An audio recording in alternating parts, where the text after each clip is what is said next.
Hey guys, tonight we're stepping into a world of such unhinged luxury, so much peacocking, and so many absolutely pointless gold-plated objects. Tonight we are uncovering the most bizarre ways Victorians showed off their wealth. Forget social media flexing, Victorian elites made modern influencers look positively thrifty. We're talking gilded pineapples, pet ostriches, and dinner parties where the soup is blue on purpose. So, before you slip into your favorite flannel pajamas and wonder if your scented candle counts as a status symbol, take a second to like the video and subscribe, but only if you actually enjoy what I do here. Drop a comment below telling me the most ridiculous thing you've ever bought to impress someone else. Now, dim those lights, switch on your fan for that cozy background hum, and let's get comfortable. Let's pause for a second. What was it like to be so rich you hired a man just to warm your bed? What would it feel like to serve your guests glow in the dark jelly? What would it be like to invite your friends over, only to make them eat gold leaf for dessert while a turtle in a diamond collar waddles by? Would you survive a day wearing a steel corset or accidentally bid on your own dog at an auction?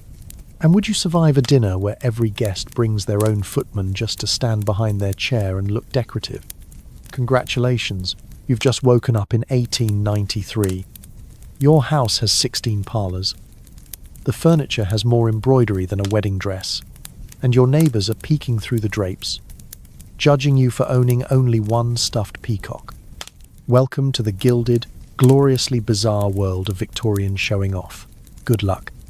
Before the Victorian selfie, there was the pineapple. Yes, the world's most aggressively spiky fruit was basically the Gucci handbag of its day. You might rent one to display at dinner, parade it through the window, or simply set it on a pedestal as proof that you, too, were sophisticated enough to eat produce from thousands of miles away, eventually. Maybe. If it didn't rot first. Let's set the scene. You, a Victorian social climber with questionable taste in both hats and home decor, have just learned that your neighbour, Lady Featherstone, has procured a pineapple for her Wednesday night soiree. Not to be outdone, you immediately dispatch your footman, let's call him Jenkins, on a frantic, horse-powered mission across London to the city's premier fruit rental establishment. That's right, pineapple rental. Because owning a pineapple outright would be like buying a Ferrari and using it as a lawn ornament, while renting one is the slightly more sensible choice when you can barely afford to heat the drawing room. When Jenkins returns, haggard and slightly sticky, he bears with him a single, shining pineapple, carefully cradled in velvet, as though it were a royal baby or, at the very least, a particularly fragile roast chicken. You position it front and centre on the dining table, right beneath the chandelier, where all your guests can gawk and whisper. For the rest of the evening, conversation revolves not around the food or the weather, but around your spiny, golden guest. Some people might even sketch it in their journals, right between Lady Langley's poodle incident and that time the soup glowed. But here's the catch. The pineapple is not for eating. Oh no, it is for admiring. If anyone so much as hints at slicing into the fruit, you must feign a coughing fit and quickly redirect the conversation to the merits of monogrammed handkerchiefs. Pineapples are for display, not for digestion. To actually serve pineapple to your guests would be to declare, "I am so rich, I can afford to destroy money with a knife." Most Victorians weren't quite that bold. The bravest might serve a few thin shavings in a dessert, more as a garnish than a meal, the fruity equivalent of showing someone the wrapper and pretending you've shared the chocolate. As the evening wears on, the pineapple remains untouched, growing slightly softer and more fragrant. Guests continue to marvel.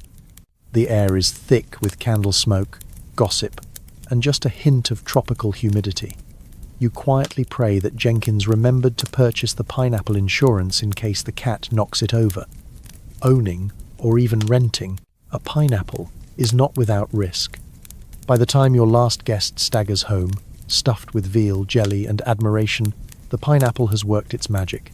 Your reputation is secured, at least until someone else brings home a mango. But now comes the next dilemma. What do you do with it? A real Victorian flex is reusing the pineapple for as long as possible. One night on the dining table, another as a centerpiece in the breakfast room, perhaps a quick appearance at your aunt's bridge club before the whole thing starts to smell like a botanical crime scene. And yes, pineapples sometimes did go on tour, passed from host to host, losing a little dignity and a lot of freshness with each stop. In some cases, people actually carved imitation pineapples out of wood or wax just to keep up the charade. So if your pineapple seems suspiciously unyielding, maybe don't bite into it. By the time you finally retire for the night, you are both exhausted and oddly proud.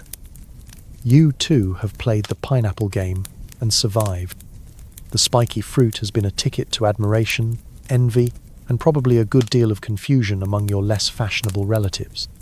So the next time you see a pineapple in the grocery store, remember, you're looking at the original Victorian status symbol. In the end, it wasn't about taste or even tropical flavor. It was about showing the world you had the resources, connections, and just enough bravado to let a fruit slowly rot on your dining table for the sake of social glory. And that, in true Victorian style, is what real wealth is all about. Imagine walking into a party where every chair already has a man standing behind it, silently, unmoving, dressed to the nines, just so you can look important. Welcome to the Victorian tradition of living furniture, where your status depended on how many bored, overdressed humans you could pay to impersonate a hat stand. Let's set the scene. You're hosting a grand Victorian dinner, the kind where the cutlery outnumbers the guests and there are so many forks that you need a map, or possibly a spirit guide, to navigate the place setting. But the real show isn't the silverware, it's the silent army of footmen stationed behind every chair, standing at attention like they're about to break into a synchronized waltz. The only thing more rigid than their posture is their unflinching gaze, fixed at some distant point just above the horizon, presumably imagining a better life. You, of course, are delighted. The more footmen, the higher your social status. 2 footmen, modest. 4 footmen, respectable. 8 footmen, people will talk. Anything above a dozen, and you're entering rumours of secret nobility territory. Having a small battalion of living statues scattered around your drawing room is the Victorian equivalent of buying 3 SUVs just to block your neighbour's view of your actual car. But these aren't just any men off the street. Victorian footmen were hand-picked for their height, uniformity, and ability to not blink for entire dinner courses. The taller the footman, the more impressive. Some households measured new recruits against a painted line on the pantry wall, like they were tracking the growth of particularly well-mannered sunflowers. Woe betide the applicant under 6 feet. He'd be sent off to the kitchens, or worse, to the terrifying world of scullery maids. Now, imagine being one of these living decorations. You're dressed in layers of gleaming livery, powdered wigs, starched collars, trousers with more buttons than sense. You must stand perfectly still, even as the guests tell jokes, spill wine, and occasionally wave you over just to hand them a slightly cooler fork. You don't get to laugh, sneeze, or heaven forbid, yawn. Any display of human frailty risks docking your wages or being handed the ultimate humiliation, feather, dusting the chandelier in front of the butler. The guests, meanwhile, treat the whole affair as a spectator sport. Oh, Lady Windermere has added 2 new footmen this season, someone whispers behind a fan. I hear one of them is actually French, but nobody dares ask. It's all about the performance, the illusion of effortless grandeur, because nothing says welcome to my home quite like staffing your hallway like a particularly elegant security checkpoint. And these human hat stands aren't just for looks, they're also there for the spontaneous, ever-changing needs of the evening. Need your glass refilled? Footman. Want to pass a note discreetly across the table? Footman. Find yourself struck by the sudden urge to have someone stand beside your potted fern and look majestic. You guessed it. Footman. In one memorable instance, a host reportedly used his footmen as literal chess pieces, forcing them to stand in formation on a giant floorboard while guests called out moves. The winner got to keep a footman for the week, which may or may not have been a punishment. As the evening drags on, you start to notice subtle signs of footman fatigue, a single bead of sweat, a faint shuffling of polished shoes, a vacant look that says I am being paid in room, board, and existential crisis. You try not to think about it.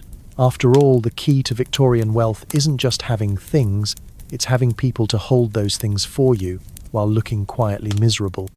By midnight, as the guests drift home in their carriages and the last of the trifle has been eaten, the footmen finally exhale, stretch, and maybe even smile, a brief, forbidden luxury before they're called to attention again for tomorrow's breakfast service. You, meanwhile, bask in the warm glow of social triumph, confident that your ability to transform men into decorative objects has secured your place at the top of the local pecking order. So next time you grumble about assembling IKEA furniture, just remember, in the Victorian era, the real flex was hiring actual people to stand in your living room and pretend to be the lamp. Sleep tight. Why settle for a dog or a cat when you could impress visitors with your own personal zoo, mounted, glassy-eyed and staring forever into the void? Bonus points for arranging the weasels in little waistcoats or putting a monocle on a stoat. Nothing says I have too much money like a badger in a smoking jacket. Let's take you into the heart of your Victorian sitting room, where you, a person of supreme taste and definitely not any unresolved psychological issues, have chosen to display your wealth not just with gold frames and heavy drapes, but with a glorious parade of taxidermy. Real animals, once wild and free, now eternally stuck posing atop your mantelpiece, preserved in postures that would confuse even David Attenborough. And yes, they are accessorized, because it's not enough to conquer nature, you must also humiliate it. This is not your grandmother's tasteful butterfly collection. No, this is full-blown taxidermy as competitive art form. Your rival Lady Pilkington has a fox in a top hat, so you respond with a ferret playing chess against a frog in a waistcoat. Entire rooms become dioramas of animals frozen in mid-banquet, mid-card game, or mid-moral lesson for your guests. It's a wonder any Victorian child made it through the parlour without developing a lifelong distrust of squirrels. Taxidermy is big business in your world, and the best artists are celebrities in their own right. You might summon the local animal stuffer to your house for a consultation, describing in detail how you want your next badger to look, perhaps caught in the act of reading Shakespeare, or reclining on a chaise lounge, clutching a tiny velvet pillow. Money is no object. If you want a rabbit in a cravat, you will have a rabbit in a cravat, even if it takes 6 months, 3 apprentices, and a consultation with your family lawyer about the ethical implications of dressing up roadkill. And let's be honest, sometimes you don't even know what animal you're getting. The Victorian enthusiasm for scientific discovery means your menagerie might include a platypus, confusing everyone, a shrew, confusing you, and if you're truly lucky, the infamous jackalope, which is really just a rabbit with glued-on antlers, a classic prank by your cousin Cecil that nobody is willing to admit was a joke. It's not just about the animals themselves, it's about the stories you tell. Every creature comes with an anecdote. Ah, yes, that's Algernon, the owl who once frightened the bishop's wife so badly she moved to Bath. Over there is Sir Reginald, the stoat who travelled by steam train all the way from Kent. Don't ask about the incident with the egg salad. These tales are often embellished, sometimes entirely fictional, but always delivered with the straight-faced seriousness of someone who believes deeply in the cultural importance of beaver portraiture. Your guests, of course, must perform admiration on cue. The highest compliment is to gasp. Is that a squirrel playing the violin? And then nervously glance at your tea, wondering if there's something in it. Children are both delighted and mildly traumatized. The servants pretend not to notice when the raccoon in the billiards room mysteriously loses his top hat after a particularly rowdy evening. And yet, beneath all the glassy eyes and stiff whiskers, there's something deeply Victorian about the whole spectacle. It's not just about showing off your money, it's about demonstrating your power over nature. Your ability to order the world exactly as you wish, right down to the last accessorized field mouse. It's about permanence in a world changing far too fast. And maybe, just maybe, it's about making sure no one ever forgets you or your stuffed hedgehog in a tutu. So, as you drift off tonight, be grateful that your home is free of glass-eyed foxes in formal wear, and your only animal companion is probably snoring softly at the foot of your bed, blissfully unaware that somewhere in history their ancestors were forced to pose as Victorian socialites for eternity. Sleep tight. Victorians didn't just show off when they were alive, they made death a social event too. Morning parties came with jet black tablecloths, funeral-themed party favours, and an unspoken competition for who could sob the most elegantly into their monogrammed handkerchief. Let's paint the picture. You, Victorian socialite and connoisseur of sorrow, receive a black-edged invitation to an evening gathering at the house of Mrs. Cumberbatch. The occasion? Her third cousin's passing. Or possibly her favourite lapdog. Honestly, the lines between pet and person are getting a little blurry at this point. Either way, this is not a moment for joy. It's a chance to demonstrate that your family does grief better, and in a far more stylish manner, than anyone else on the street. You dress accordingly. The standard attire is black. Not just any black, but a specific shade known as deepest, wallet-emptying morning black, the kind that absorbs all light, hope, and stray biscuit crumbs. You add jet jewellery, ideally sourced from the haunted beaches of Whitby. A crepe veil that reduces your visibility to approximately zero, and gloves so sombre that even the parlour furniture feels underdressed. Bonus points if your shoes make mournful squeaking sounds as you glide through the gloom. Arriving at the party, you're greeted by a doorman who is already 2 shades paler than usual, thanks to months of opening the door for people whose only topic of conversation is the agony of loss. The hallway is draped in black crepe, mirrors are covered. No one wants to risk seeing a ghostly photobomb in their reflection, and even the family dog sports a sombre ribbon tied around one paw. The dining table itself is a masterpiece of macabre taste. Jet black tablecloths sweep to the floor, candelabras drip so much wax they look like they're auditioning for a gothic romance novel, and the floral arrangements consist mostly of wilting lilies, dried heather, and a slightly judgmental crow perched on the centerpiece. Place cards are edged in black and inscribed with mournful quotes. The menu features delicacies such as grief, cake, sorrowful stew, and, for the adventurous, funereal jelly that trembles at the slightest sigh. Of course, no morning party would be complete without entertainment. Forget charades or musical chairs. Here, the main event is competitive sobbing. Each guest produces a monogrammed handkerchief, black lace, obviously, and dabs at the corners of their eyes while recounting the most tragic stories possible. Did someone lose a grandfather? Someone else will trump that with a great aunt, a beloved canary, or, in extreme cases, the passing of their favourite hat. Points are awarded for creativity, volume, and whether you can maintain a single, glistening tear on your cheek without smudging your kohl eyeliner. Not to be outdone by the living, the Victorians often invited the dead to dinner, quite literally. Post-mortem portraits, creepy but a booming business, are propped up beside the soup tureen, and some hosts are known to place a black-draped chair at the table for the dearly departed, in case they wish to join us. Guests are encouraged to share stories, preferably of the uplifting. He died doing what he loved, reading the obituaries variety, and sometimes a spiritualist is hired to contact the other side. If the candles flicker ominously, all the better. The party favours, naturally, are themed. Little memorial cards, lockets with a snippet of funeral crepe, perhaps even a tastefully wrapped hair brooch. Don't ask whose hair. You don't want to know. Everyone leaves with a keepsake, a slightly haunted feeling, and the knowledge that their grief has been properly, publicly performed.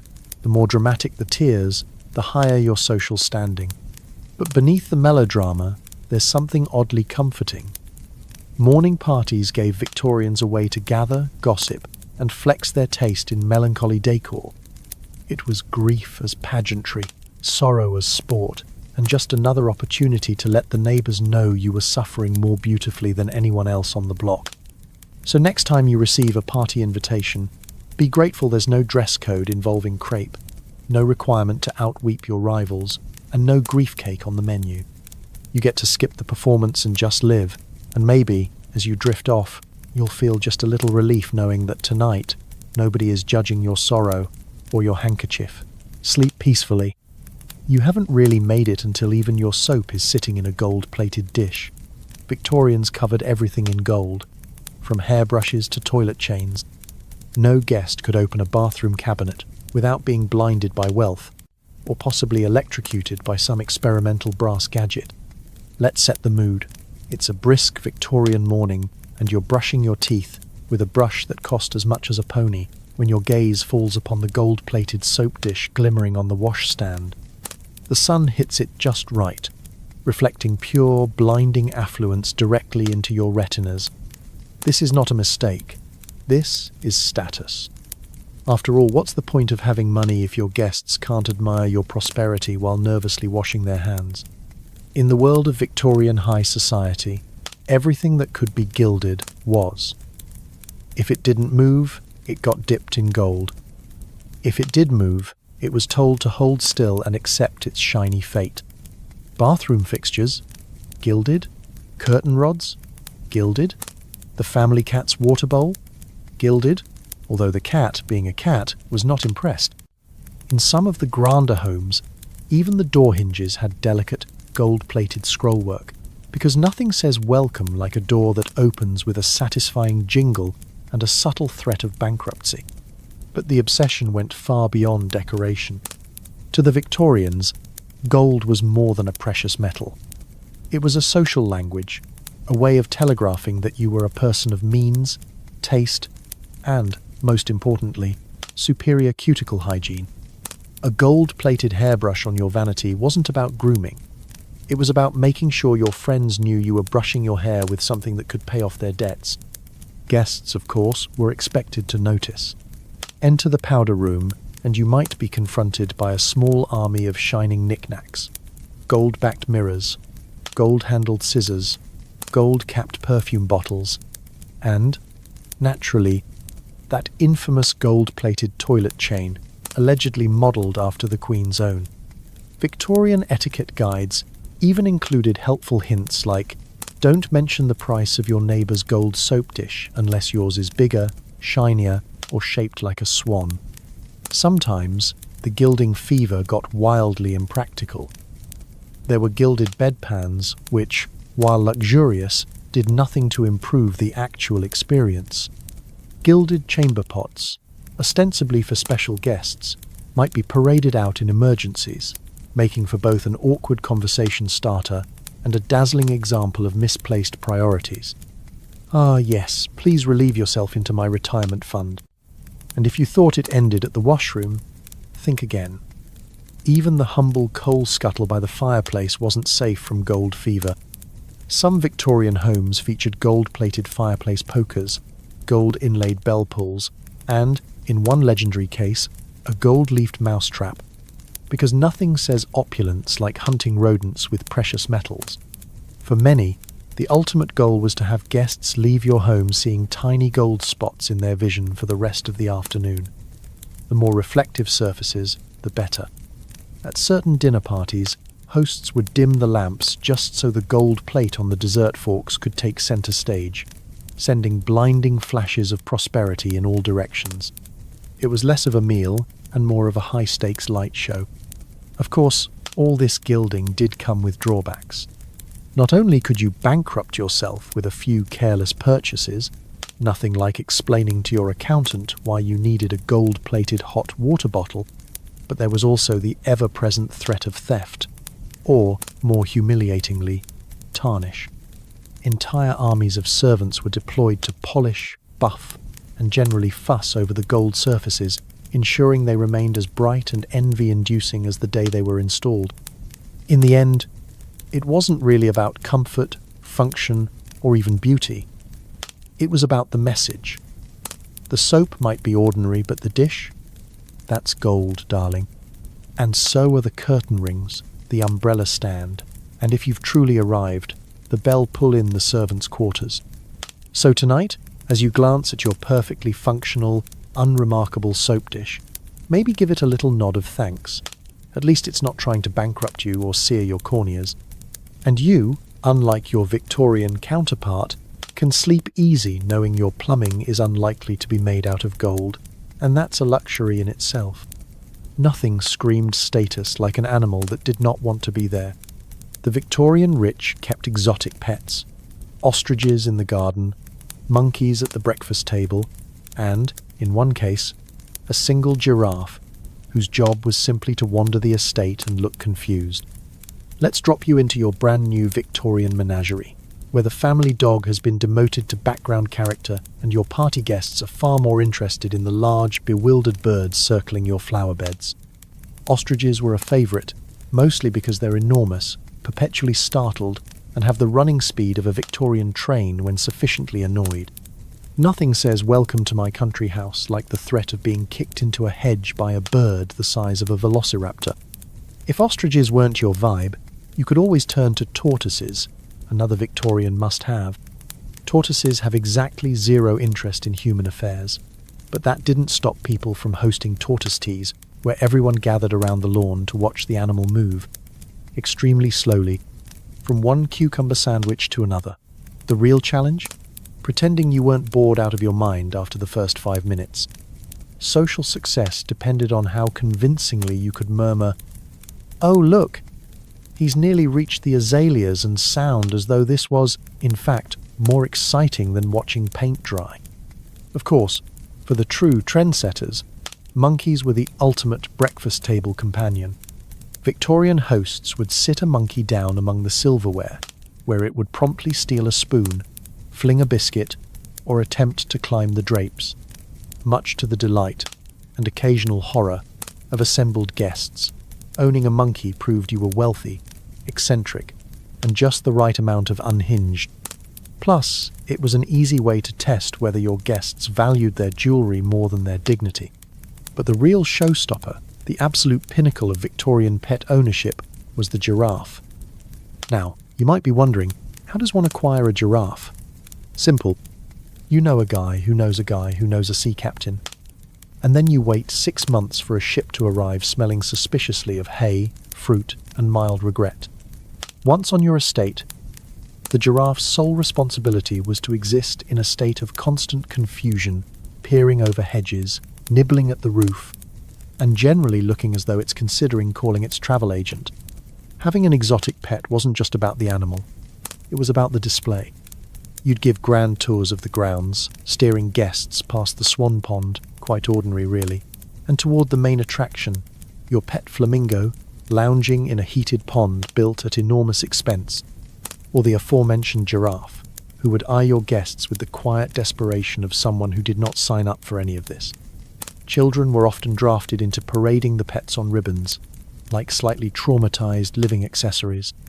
The upkeep, of course, was staggering. Ostriches ate everything not nailed down. Monkeys required a team of servants to chase after them and retrieve stolen handkerchiefs. The giraffe went through more lettuce in a week than most families could afford in a month. And that's before you get into the veterinary bills, assuming you could even find a doctor who had the faintest idea what to do with a flamingo suffering from ennui or a tortoise with a taste for imported begonias. Naturally, there was stiff competition to own the rarest, weirdest pet. Lady Beresford's cockatoo that sang "God Save the Queen," Lord Withersby's wallaby that once won a 3-legged race against a pony, and the legendary occasion when the Duke of Derbyshire's kangaroo joined a fox hunt and was never seen again. No social gathering was complete without a round of whose animal has the strangest dietary requirements. In the end, the animals weren't just pets. They were living, breathing, occasionally rampaging, proof of your social supremacy. Forget gold plates or fancy carriages. The real flex was casually mentioning, "Do watch out for the lemur, he bites." So tonight, as you tuck your decidedly ordinary pet into bed, be grateful. There are no ostriches charging through your begonias, no monkeys pilfering your tea cakes, and your life, while perhaps less glamorous, is certainly more peaceful than that of a very stressed Victorian giraffe. Who knew showing off could be hazardous to your health? In Victorian England, the hottest trend in home decor was arsenic-laced wallpaper, which glowed a beautiful shade of green and sometimes made your guests sick, or, killed them. Let's take you right into the heart of your newly renovated Victorian drawing room. You've spent a small fortune redecorating, because nothing impresses your friends like a bit of luminous green on the walls. A colour so bold, so vibrant, and so undeniably poisonous that it could only mean one thing. You have impeccable taste and zero regard for long-term survival. The wallpaper, made with Shields green or Paris green pigments, shimmers in the lamplight. It's practically radioactive in its intensity, but this is 19th century England, and if your walls don't quietly plot your demise, are you really living? This isn't just any green, this is the colour of envy, money, and ironically, impending doom. The richer the hue, the higher your social standing, and the greater your chance of developing a mysterious cough at your own dinner parties. You stand proudly as guests enter, watching their eyes widen at your fashionable risk-taking. It's Paris green, you say, as if reciting a spell. Very in vogue. No one dares admit they feel a bit queasy. It would be rude. Your fellow Victorians are obsessed. There's arsenic green wallpaper in ballrooms, in bedrooms, in nurseries, because nothing says goodnight, darling like a faint whiff of toxic gas. There are even matching green curtains and carpets, just in case you want to complete the full nature, but deadly aesthetic. House guests find themselves admiring your taste, then quietly plotting escape when they notice their fingertips tingling after leaning against the wainscoting. But why arsenic, you ask? Well, the Victorians wanted colour, and they wanted it bright. Natural dyes faded. Arsenic-based pigments did not. The more your wallpaper glowed, the more it whispered, "I spent more on these walls than you did on your entire marriage." The chemicals involved were, of course, not exactly a secret. Newspapers occasionally printed letters from distraught mothers and fainting governesses who wondered aloud if a touch of green was worth Aunt Millicent's chronic headaches. Manufacturers responded with the classic line, "Don't eat the wallpaper." An odd disclaimer, but there it is. Some households went to extremes, hosting arsenic parties where guests could marvel at the deadly decor and place wagers on who would be the first to sneeze, swoon, or break out in mysterious rashes. If you started coughing at one of these soirees, you'd simply dab your brow with a monogrammed handkerchief and murmur, "It's just the excitement of high society." Everyone would nod solemnly and continue not breathing too deeply. Of course, there were rumours. The servants talked in hushed tones about the green sickness. Children invented ghost stories about wallpaper that could steal your breath at night. Victorian doctors, never ones to miss an opportunity to recommend a brisk walk and a glass of port, began to notice the mysterious illnesses cropping up in the best neighbourhoods. Yet nothing could kill a good trend faster than admitting it might actually kill you, so the wallpaper stayed. The irony is delicious. The very thing meant to show off your social standing and fashionable taste could also send your entire household into a coughing fit, or worse. There's a special kind of wealth that says, "Yes, I can afford to die fabulously." For the average guest, attending a gathering in a room painted with arsenic was a game of polite endurance, smile, compliment, ignore the headache, and try not to faint onto the gold-plated toilet chain on your way out. Eventually, as word spread and lawsuits became awkward dinner conversation, the fad faded. Safer dyes arrived, and the deadly green began to disappear from the walls of England's grandest homes. Still, for a glorious, toxic decade, nothing said I've arrived quite like the soft, glowing glow of a wall that might outlive you. So, tonight, as you drift off surrounded by perfectly non-lethal neutrals, give a little thanks for modern chemistry and a decorating style that won't try to end you in your sleep. Sleep tight, and may your dreams be a healthy shade of beige. The more bells, the more prestige. Victorians installed complex servant bell systems throughout their houses, so they could summon help from any room, at any hour, for any reason, including, presumably, just checking if it works. Imagine waking up in your cavernous Victorian mansion. You roll over in bed, careful not to knock over the gold-plated soap dish, and spot a velvet-covered cord dangling next to your pillow. This, dear listener, is your ticket to instant assistance. Feeling a little chilly? Pull the bell. Want more tea? Pull the bell. Suddenly overcome by existential dread at 3 a.m.? You guessed it. Pull the bell. Somewhere, deep in the servants' hall, a tiny clapper vibrates, and Jenkins, who's barely closed his eyes since 1859, is summoned to your side like an extremely tired genie. For the Victorian elite, these bell systems were more than simple conveniences. They were status symbols, loud, insistent, and prone to waking up everyone in the house, except the person who actually rang the bell. The wealthier the homeowner, the more elaborate the network. Some houses boasted dozens of bells, one for every bedroom, every sitting room, every broom closet, every place you might find yourself with a sudden and unmanageable need for toast. Let's take you on a tour. In the grand entryway, a master control panel of bells and levers gleams on the wall, each labelled with the name of a room: morning room, music room, east, northeast lavatory. Press a button, pull a cord, or, if you're feeling truly extra, stomp on a foot pedal hidden beneath the Persian rug. The house comes alive with the gentle chaos of clanging bells and thudding servant shoes. The bell systems themselves were a marvel of Victorian over-engineering. Brass wires snaked through walls and floors, connecting drawing rooms to kitchens, bedrooms to butlers' pantries. Each bell had its own distinct sound and label, so servants could sprint to the right crisis zone without mistakenly delivering scones to the scullery. The truly grand homes even added a visual element, little flags or needles that wiggled when summoned, in case the house was too noisy for mere ringing to do the trick. From the perspective of the servants, of course, it was less a symphony and more a relentless game of who needs me now. Imagine Jenkins sitting quietly, finally getting a moment to butter his own bread, when suddenly 5 bells go off at once. The upstairs dressing room, Lady B needs her 3rd pair of gloves. The morning room, the potted fern looks thirsty. The billiard room, Lord B has lost his cue, again. In smaller households, a single servant would run laps between bells, building up enough cardio endurance to compete in the first London Marathon, if only he were allowed outside. Occasionally, things went wrong.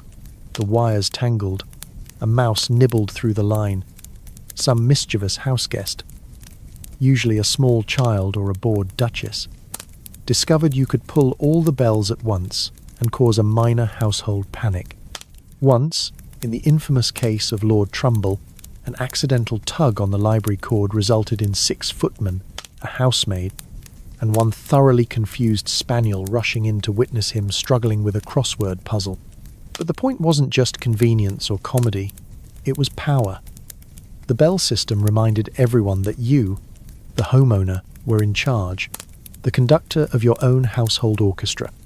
If you could ring for cocoa from the attic or summon someone to polish your bell pulls, you had truly arrived. It was the Victorian answer to the modern smart home. Just replace Alexa with a fleet of underpaid humans and slightly more fire hazards. By the end of the day, as the bells fell silent and the servants slumped in their quarters, you basked in the glow of your technological empire. Another day of pulling cords, flexing status, and never once making your own toast. And as you finally drift off to sleep, bell cord within arm's reach, you dream of an even bigger house, one where every footstep could ring a bell, and every bell sounded like victory.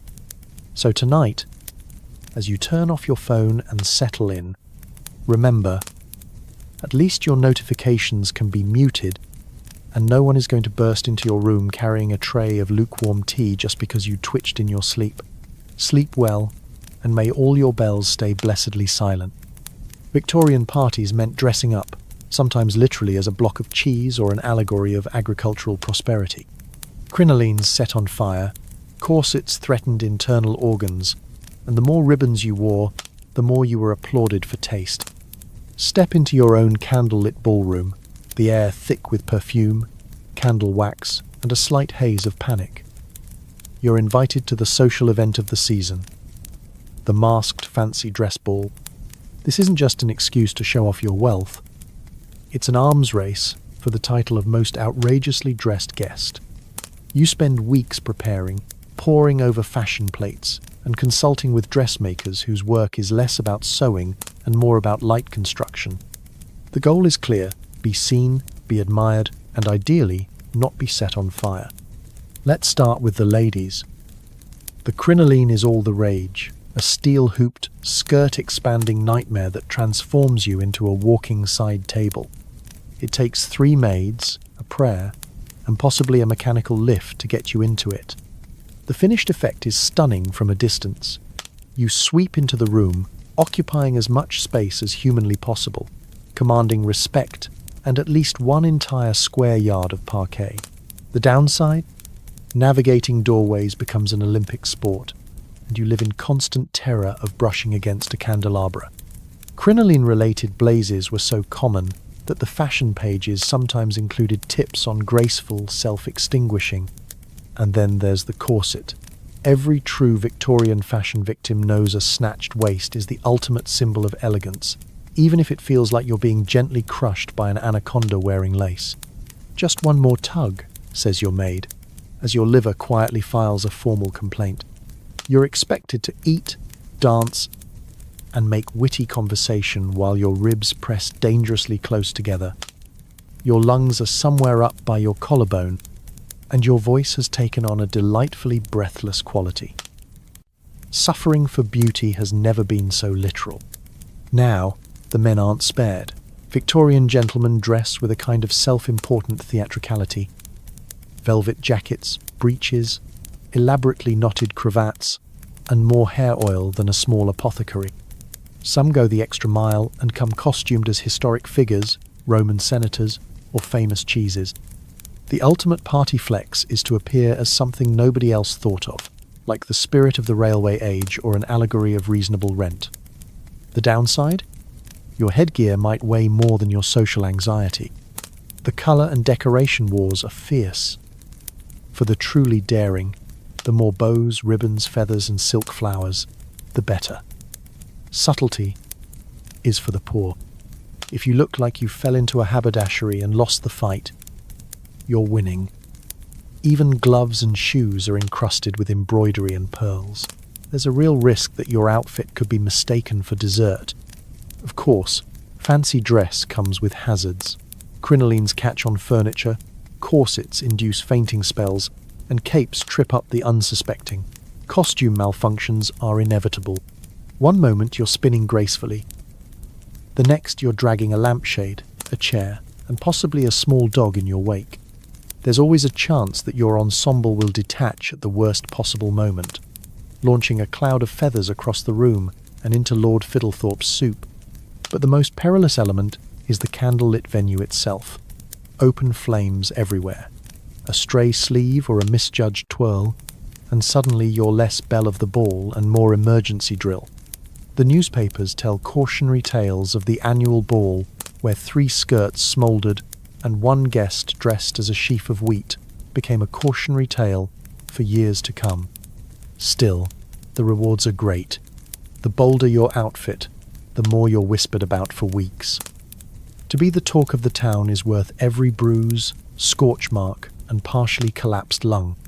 You've endured the wardrobe equivalent of gladiatorial combat and emerged victorious, if slightly charred. So tonight, as you slip into your soft pajamas, mercifully free of whalebone, lace, or open flames, take a moment to appreciate the calm. No one expects you to embody a dairy product or risk self-combustion for a compliment. You, my friend, are already winning the fashion game. Sleep well, and may your dreams be free of crinolines. Food wasn't just about taste, it was performance art. Why serve normal jelly when you could make it neon blue, or sprinkle gold on your steak? Bonus points if your guests are confused or slightly alarmed. Let's pull up a tufted chair at your Victorian dining table, where a meal is less about sustenance and more about spectacle, confusion, and the distinct possibility of indigestion. You are hosting a dinner for the ages, and your reputation hangs in the balance, right along with the aspic, which is wobbling ominously under the chandelier. You have summoned your cook, your pastry chef, and possibly your local chemist, because tonight, dinner is about to become a colour wheel with silverware. The Victorian dinner party is a test of creativity, excess, and if you're honest, your guests' willingness to suspend disbelief, and maybe their dietary restrictions. Each course is designed to dazzle, starting with soup. But not just any soup. Tonight, you present a tureen of perfectly blue consommé, tinted with the latest fashionable and hopefully non-toxic food dye. Your guests peer in, half expecting a tiny aquatic creature to surface. Is it blueberry? Is it beef? It's neither, and the mystery is part of the thrill. Next comes the parade of meat, dressed not just in the usual gravies, but brushed with a gilded shimmer. Actual gold leaf, hammered thin, and delicately laid across a roast, or sprinkled atop a pudding. Eating gold is, by all accounts, almost completely pointless and utterly flavourless, but to a Victorian socialite, it is the purest form of one-upmanship. You want your friends to choke on their envy, not the steak. The centrepiece, of course, is the jelly, a moulded masterpiece of iridescent blue or lurid pink, topped with a wiggle that defies the laws of physics. The cook assures you the colour comes from cochineal and copper salts, which sounds just scientific enough to be dangerous. Jelly was the blank canvas of the Victorian dining world. If you could turn it into a glowing work of art, you were halfway to the aristocracy. But why stop at blue soup and gold leaf? The bread is dyed a delicate shade of lavender, the butter suspiciously green, and the wine, well, someone has managed to carbonate it, so now your guests are sipping fizzy claret, trying to pretend this is perfectly normal. The children at the table, there are always children, inexplicably awake at midnight, are wide-eyed, as if waiting for the jelly to get up and dance. Of course, all this culinary innovation comes with hazards. The food dyes were not always regulated, and neither were the hosts. Stories spread of guests turning odd shades of blue themselves, or discovering that the shimmering gold on their pudding has done nothing for their complexion, but wonders for their dentist's income. Eating at your house is an act of faith, a leap into the unknown, and possibly the opening chapter of a medical memoir. But you are not alone in your madness. Across town, Lady Caraway is rumoured to serve chicken dyed red and potatoes carved into swans.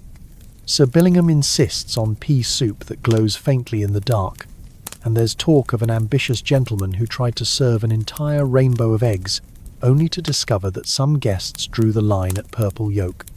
Still, nothing compares to the pride you feel as your guests stare in awe and mild terror at the blue soup, gold-dusted roast, and a jelly so luminous it could double as a nightlight.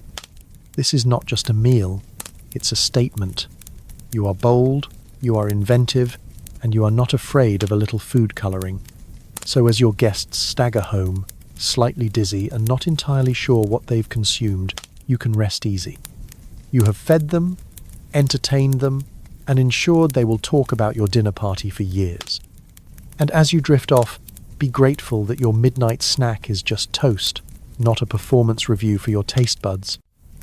Sleep well, and may your dreams be deliciously bizarre. Tea was a blood sport. The right teapot, rarest Darjeeling, imported sugar, and those tiny sandwiches that probably cost more than your monthly rent. Points awarded for how many footmen it took to carry the cake stand. Let's settle you into a brocade-cushioned armchair in the sun-dappled Victorian drawing room, where the clock strikes 4 and suddenly the real action begins. Afternoon tea isn't just a pleasant ritual, it's a gladiatorial event dressed in lace. You, of course, are determined to be the champion, and you've spent weeks planning every detail, from the monogrammed napkins to the precise angle at which the cucumber slices must be arranged.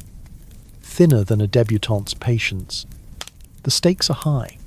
This is the social battleground where reputations rise and fall on the quality of your scones.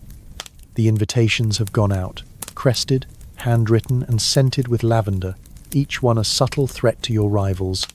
Prepare yourselves. Guests arrive in hats wider than most city streets, balancing on the edges of their nerves, wondering if you've managed to procure the fabled first flush Darjeeling that arrived from India 3 weeks ago. You have, naturally, but you'll let them sweat a little before revealing it. The tea service is a parade of status symbols. Silver teapots so heavy they require 2 footmen to pour. Cups so delicate you're terrified to breathe near them, hand-painted by a minor European royal who was definitely having an off day. Imported sugar cubes, stacked in a crystal tower, glint in the sunlight like edible diamonds. Your butler hovers nearby, ready to correct any guest who dares to stir clockwise instead of counterclockwise, a faux pas that could see them socially exiled to the porch for a decade. Then there's the food. Forget just a bite. Each cake, tart and sandwich is a miniature work of art. You have finger sandwiches filled with fillings so rare you had to bribe a merchant in Covent Garden just to whisper the recipe. The cakes are stacked in precarious towers, balanced like edible Jenga, threatening to topple with every gasp of admiration. Clotted cream is heaped high in ornate bowls, each dollop a silent dare to the lactose intolerant. And always, the centerpiece, the cake stand.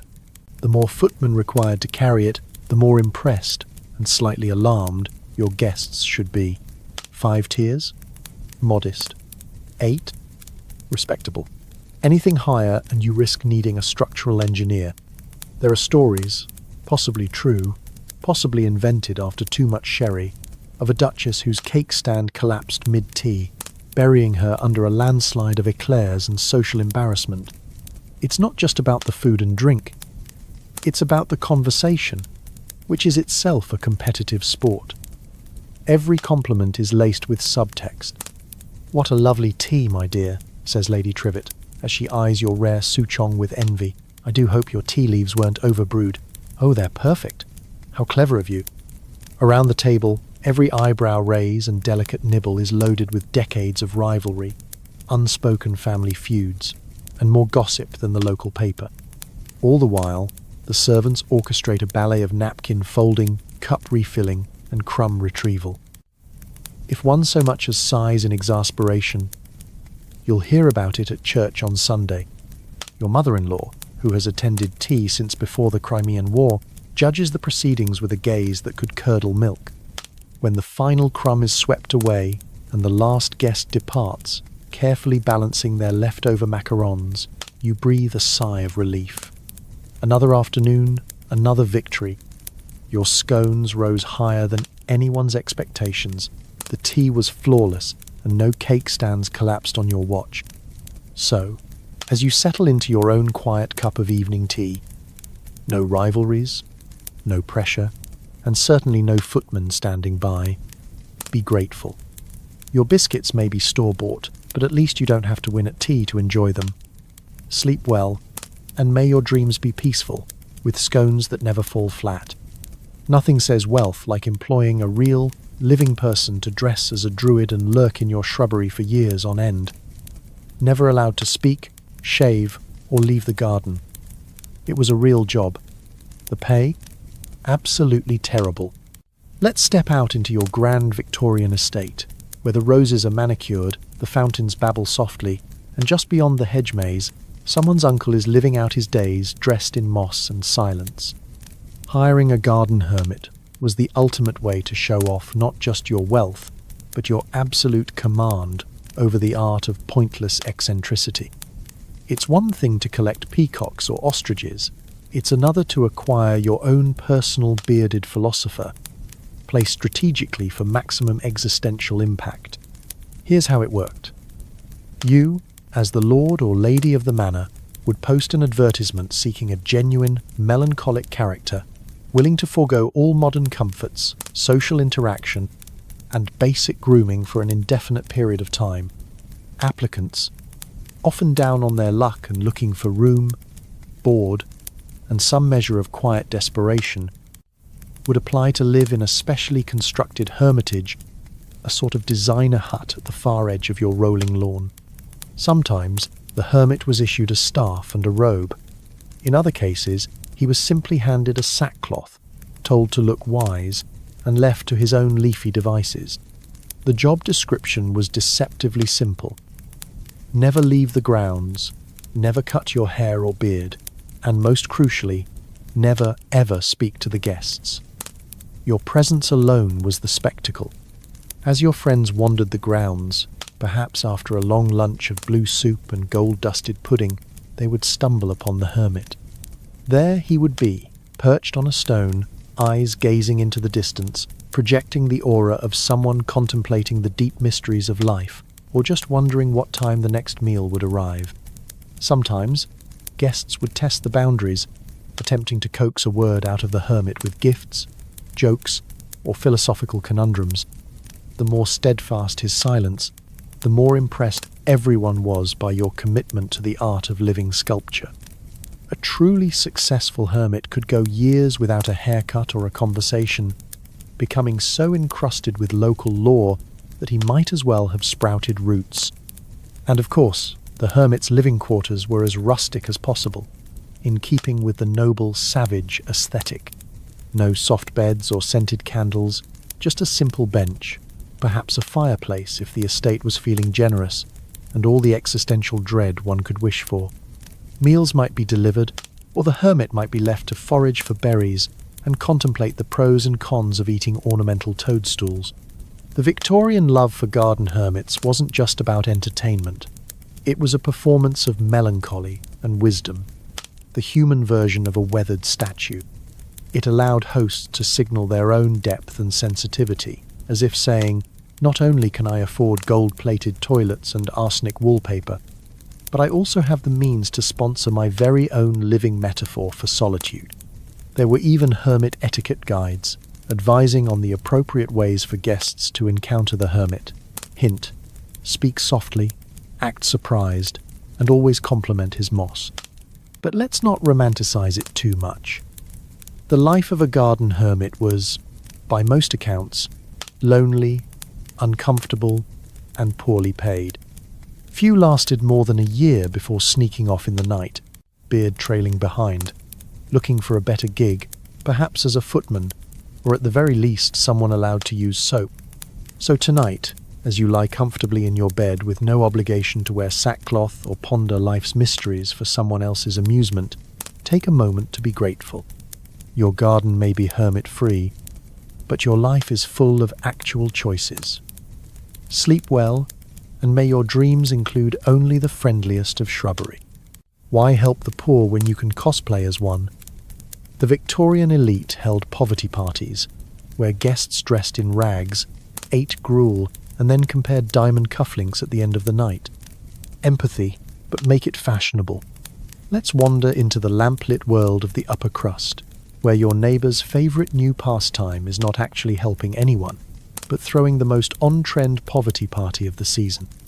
Invitations go out, written on purposefully shabby scraps of parchment, requesting the pleasure of your company for a night among the destitute, formal rags required. You, of course, RSVP with enthusiasm, wondering which of your old velvet jackets could convincingly pass for street urchin while still allowing you to wear your monogrammed cufflinks. The night arrives. You step out of your carriage, glancing around at the parade of silk rags, artfully torn and dirtied by the family tailor, and recognize Lady Chumley's diamond necklace peeking out from under her beggar's shawl. The hosts greet everyone with exaggerated Cockney accents, bad ones, and encourage guests to use words like governor and crikey as they shuffle past a silver tray of watered-down sherry. The air is filled with giggles and a strange competitive urge to look as pitiful as possible without actually sacrificing any comfort, of course. Dinner is served. Gone are the gold-leafed roasts and towers of aspic. Tonight, the menu is pure Dickensian theatre. A bowl of thin gruel, a slab of stale bread baked fresh that morning, then left out to go hard on purpose. And, if the hosts are feeling generous, a side of charity cheese. Crystal goblets hold nothing but water, and the cutlery, while still silver, is carefully tarnished for authenticity. You and your friends tuck in, taking exaggerated bites, and congratulate each other on roughing it. The conversation turns to tales of hardship. Lord Underwood regales the table with a harrowing story about almost losing his pocket watch while yachting, while Lady Smythe recounts the time she had to fire a maid who turned out to be left-handed. Every guest is desperate to outdo the others with stories of imaginary suffering, all while checking to see whose pearl buttons are still holding. The underlying tone is clear. Empathy is fun, as long as you don't have to live it. Entertainment naturally keeps with the theme. A string quartet plays folk songs of the street, though nobody is quite sure what that means. Party games include Pin the Patch on the Pauper and Guess Who's Actually Wealthy, with a prize for the guest who can cry on command. For the grand finale, the host delivers a faux motivational speech about surviving adversity, then hands out goodie bags filled with chocolate coins and actual cashmere socks. Behind all the satire and pretend hardship, there's an awkward reality. For the Victorians, poverty was less a tragedy and more a novelty to be tried on for an evening, then easily discarded. No one leaves hungry, no one sleeps in the cold, and everyone goes home having proven just how empathetic and creative they can be. It's a game of suffering with the safety net of privilege, and the only thing at risk is a little dignity, and possibly some side stitches from laughing too hard. The poor, of course, are nowhere to be found, except maybe in the kitchens, serving the soup with practiced discretion, or glimpsed on the street as the carriages roll away at the end of the night. The party ends with everyone promising to do more next year, before climbing into plush beds and dreaming of silk rags and powdered gruel. So tonight, as you pull up your actual blankets and tuck into real food, be grateful that you don't have to play at poverty to feel content, or to sleep.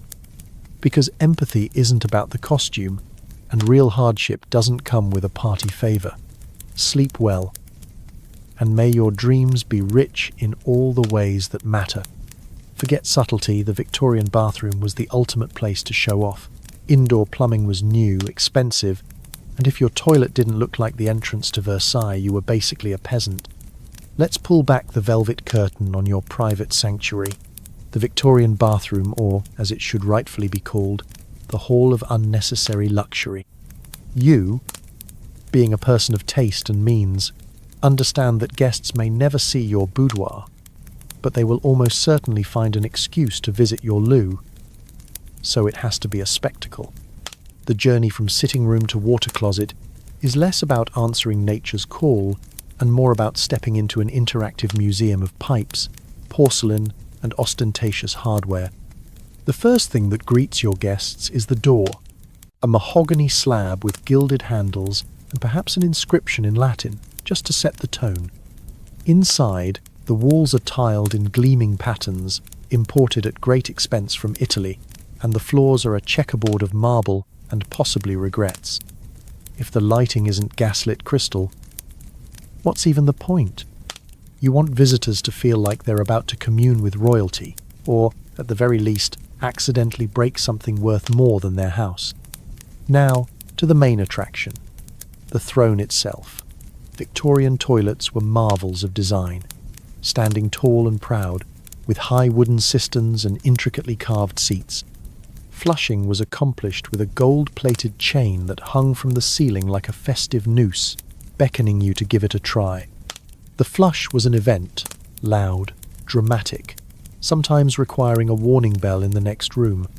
Early plumbing was so enthusiastic that the pipes rattled and the water whooshed, echoing down the hall like a victorious brass band.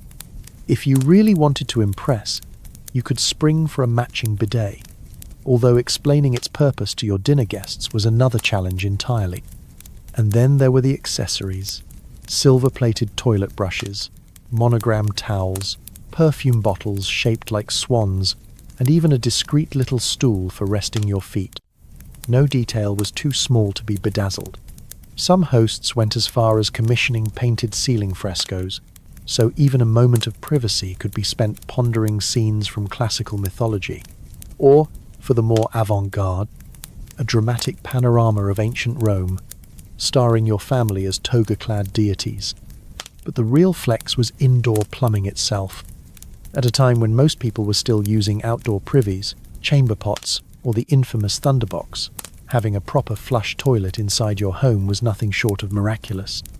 You could invite guests over just to watch you flush, and nobody would even judge you, at least not to your face.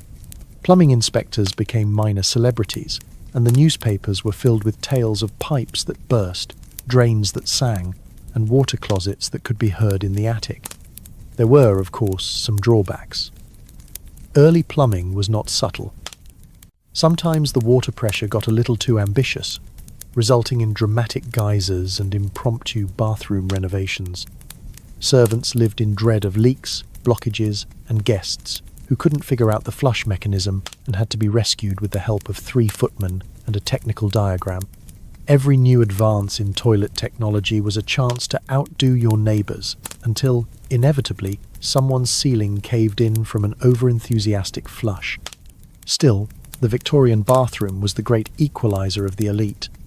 No matter how many parlours or peacocks you owned, you hadn't truly arrived until your water closet made people gasp, with envy, not the plumbing. It was a statement of progress, modernity, and sheer, unfiltered ego. So tonight, as you shuffle off to your humble, reliable bathroom, no gilded chains, no Italian marble, just a nice clean seat and some toilet paper, take a moment to appreciate simplicity. Your loo may not be a conversation piece, but at least it won't require a footman to flush. Sleep well, and may your dreams be plumbing disaster-free. Being seen mattered more than being liked. Victorians invented RSVP drama, elaborate calligraphy, and invitations so large they had to be delivered by horse-drawn cart. To be left off the guest list was the 19th century version of being blocked on Instagram. Let's slip you into your crisply starched best. Because tonight, the social calendar is not just a diary, it's a battlefield. You're not living in the Victorian age unless you're living in constant terror of being snubbed by the invitation circuit. Each day, you scan the horizon for the arrival of the footman bearing a crisp, white envelope, embossed and sealed with more wax than a beehive. The tension is real. Will you be invited? Or will you have to hear about Lady Windermere's soiree from the fishmonger, like some kind of social outcast? The size and drama of the invitation itself says everything. Modest square? You're an afterthought. An oversized, gilt-edged scroll requiring 2 hands, and possibly a second mortgage, to open? Now we're talking. Some hosts went so far as to commission hand-painted invitations from minor Italian artists, sending a message before you even RSVP'd. I have better taste and more free time than you could possibly imagine. Of course, once you received the coveted invite, the next step was to display it, strategically. You left it on the entry table, right under the visitor's nose, artfully arranged among the calling cards. This was the Victorian equivalent of posting a screenshot of your party invite to your Instagram story. Subtlety is for people with nothing to prove. If a friend asked, "Oh, are you attending Lady Grafton's masked ball?" you'd sigh and say, "Well, I suppose I must make an appearance," while secretly bursting with glee inside. But the real sport was in the snub. Being left off the guest list was a fate worse than a bad petticoat. You'd find out second-hand. Maybe your neighbour's dog walker was humming a tune from the party, or your butcher's assistant casually mentioned seeing a carriage with 6 white horses outside the Grafton estate. Suddenly, you'd invent elaborate reasons why you didn't want to go anyway. Masked balls are so unhygienic, you'd mutter, while staring into the middle distance and trying not to cry into your tea. And it didn't end there. Once invitations were sent, the art of the RSVP was an Olympic event of one-upmanship. Replying yes too quickly looked desperate, but wait too long, and you risked losing your spot to someone with a bigger fortune or a grander hat. Some especially savage hosts created B-lists and C-lists, sending out second waves of invites to fill the spaces left by the initial snubbed and the tragically ill. If you received your invitation only days before the event, you knew exactly where you stood in the social food chain. The drama crescendoed at the event itself. As you entered, your name was announced, sometimes loudly, sometimes with a theatrical pause, just to draw out the tension. And every eye in the room sized up your outfit, your companion, and whether you'd brought a gift or simply your most dazzling smile. Social climbing was visible in real time, measured in the quality of your companions and the extravagance of your thank you note afterward. For hosts, the invitation wars were even more fraught. Who to invite? Who to strategically forget? Who might arrive with the wrong kind of dog? Or worse, wear last year's colours? Rumours swirled, alliances shifted, and sometimes an entire season's social standing could be won or lost with a single snub. When the party was over, the leftovers were packed up, the footmen were slumped in corners, and you retreated home, still buzzing from the thrill or agony of the night. The invitations were filed away, tied with ribbon and scented with lavender, so you could remember, years later, exactly where you stood in the endless waltz of Victorian popularity. So tonight, as you delete an event reminder or ignore a group text, take comfort. No one is judging your RSVP etiquette from across a ballroom. You've survived another day without a single horse-drawn invitation or a dramatic social snub. Sleep well, and may your guest list always include only the people who truly matter. Your table wasn't complete until something on it looked like it escaped from a fairy tale. Hams sculpted into swans, butter moulded into cherubs, and cakes taller than most children. You didn't eat art. You admired it, then quietly fed it to the dog. Let's set you down at the dinner table of a Victorian feast, where dinner is not simply a meal but a living, wobbling, extravagantly sculpted art exhibition. You, as the host, know that no one will remember what they actually ate, but everyone will remember that you had a roast chicken shaped like a griffon and a side of potatoes masquerading as roses. In this world, food is a flex, and subtlety was last seen running out the door with the parsnip that someone had whittled into a miniature harp. Your guests arrive hungry, but before they can touch a crumb, they must endure the parade of the decorative foods.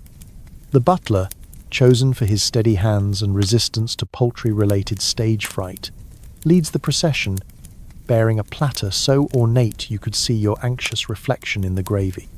The centerpiece is the famed swan ham, painstakingly sculpted from the finest pork, complete with wings made of delicately arranged lard and a neck fashioned from pure culinary bravado. No one is quite sure where the beak came from, but everyone agrees it's magnificent. It doesn't stop at ham. The butter arrives in the shape of tiny cupids, their chubby little arms outstretched, slowly melting under the heat of 1,000 stares. Someone has spent the afternoon with a set of antique pastry tools and a disturbing amount of free time carving carrots into intricate filigree, while the radishes have been transformed into a bouquet of edible roses. There's a salad, if you can find it, hiding underneath a mound of hand-peeled grapes, tiny marzipan flowers, and a single golden apple made of spun sugar. And let's not forget the cakes. These aren't your average Victoria sponges. These are towers of cake, stacked so high they threaten to topple at the slightest sigh. Layers upon layers of sponge, jam, custard and icing, finished with enough sugar paste flowers to cause a dentist to faint. The crowning glory? A miniature edible replica of the family's country estate, complete with icing swans gliding across a pond of pale blue gelatin. All this artistry comes with its own set of problems. No one dares to be the first to cut into the swan ham, so the butler is forced to ask, would anyone care for the wing? Silence falls. You end up eating bread and cheese while everyone takes turns photographing the centerpiece with the newfangled daguerreotype. Later, the family dog will have a feast for the ages, gnawing on a sculpture that took 3 days and 4 servants to assemble. Of course, there is friendly competition. The Joneses down the street once served a venison stag that appeared to leap from the platter, antlers constructed out of pretzel sticks and the host's shattered self-esteem after it collapsed mid-toast. The Wilkinsons, not to be outdone, presented a seafood mermaid with shrimp for hair and oysters for earrings. a triumph until someone pointed out that the oysters were still alive and extremely upset. And let's be honest, the taste of these masterpieces was often underwhelming. Decorative foods relied on looks, not flavour. After a slice of pastel-coloured aspic or a forkful of gilded potato, you'd find yourself quietly searching for something recognisable, a plain biscuit perhaps, or anything that didn't stare back at you from the plate. Still, these edible artworks accomplished their true goal, making your dinner party the talk of the town. Guests stagger home, bellies half empty but heads spinning with visions of roast beef in the shape of Shakespeare and salads disguised as royal crowns. So tonight, as you reach for a simple midnight snack, maybe just a piece of toast, no cherubs in sight, remember, your meal may not make history, but at least you don't have to battle a butter cupid for the last bite. Sleep well and dream of simpler suppers. Tropical fish were the original home office flex. The fancier the tank, the higher your status. Never mind that half the fish didn't survive the week. It was the thought and the imported coral that counted. Let's wander into your tastefully over-decorated Victorian drawing room, the air thick with the scent of polish, parlour palm, and very faint fish. Nestled between your gold-leafed side table and the alarming badger in a top hat sits the true centerpiece of the room, a glass aquarium. Not just any aquarium, but a massive, custom-built tank with elaborate brass trim, etched glass panels, and more tropical flora than a minor botanical garden. This is not about the serenity of watching fish glide peacefully. This is about spectacle, envy, and the thrill of quietly bankrupting yourself for the right kind of guppy. Owning an aquarium in Victorian England was not just a hobby, it was a performance, an elaborate production staged for maximum guest impact. You, naturally, have gone above and beyond, imported coral for the background, hand-blown glass ornaments for the midground, and a faux Grecian ruin for that dash of historical sophistication. The fish themselves are as exotic as you can get. If it swims, glows, or looks like it might bite your finger off, it has a place in your aquatic menagerie. The centerpiece fish, of course, is always a talking point. Is that a jewel-coloured gourami? A spotted angelfish? A rare black molly said to have arrived by private train car, accompanied by a handler and a trunk full of paperwork. Guests lean in, noses pressed against the glass, oohing and ahing in equal measure. The conversation inevitably turns competitive. Lady Farnsworth claims her aquarium is self-cleaning thanks to a regiment of tiny snails, while Sir Rodney boasts that his fish listen to Bach every evening and swim accordingly. But the real challenge is keeping your aquatic show alive. The Victorian understanding of tropical fish care was, let's just say, optimistic.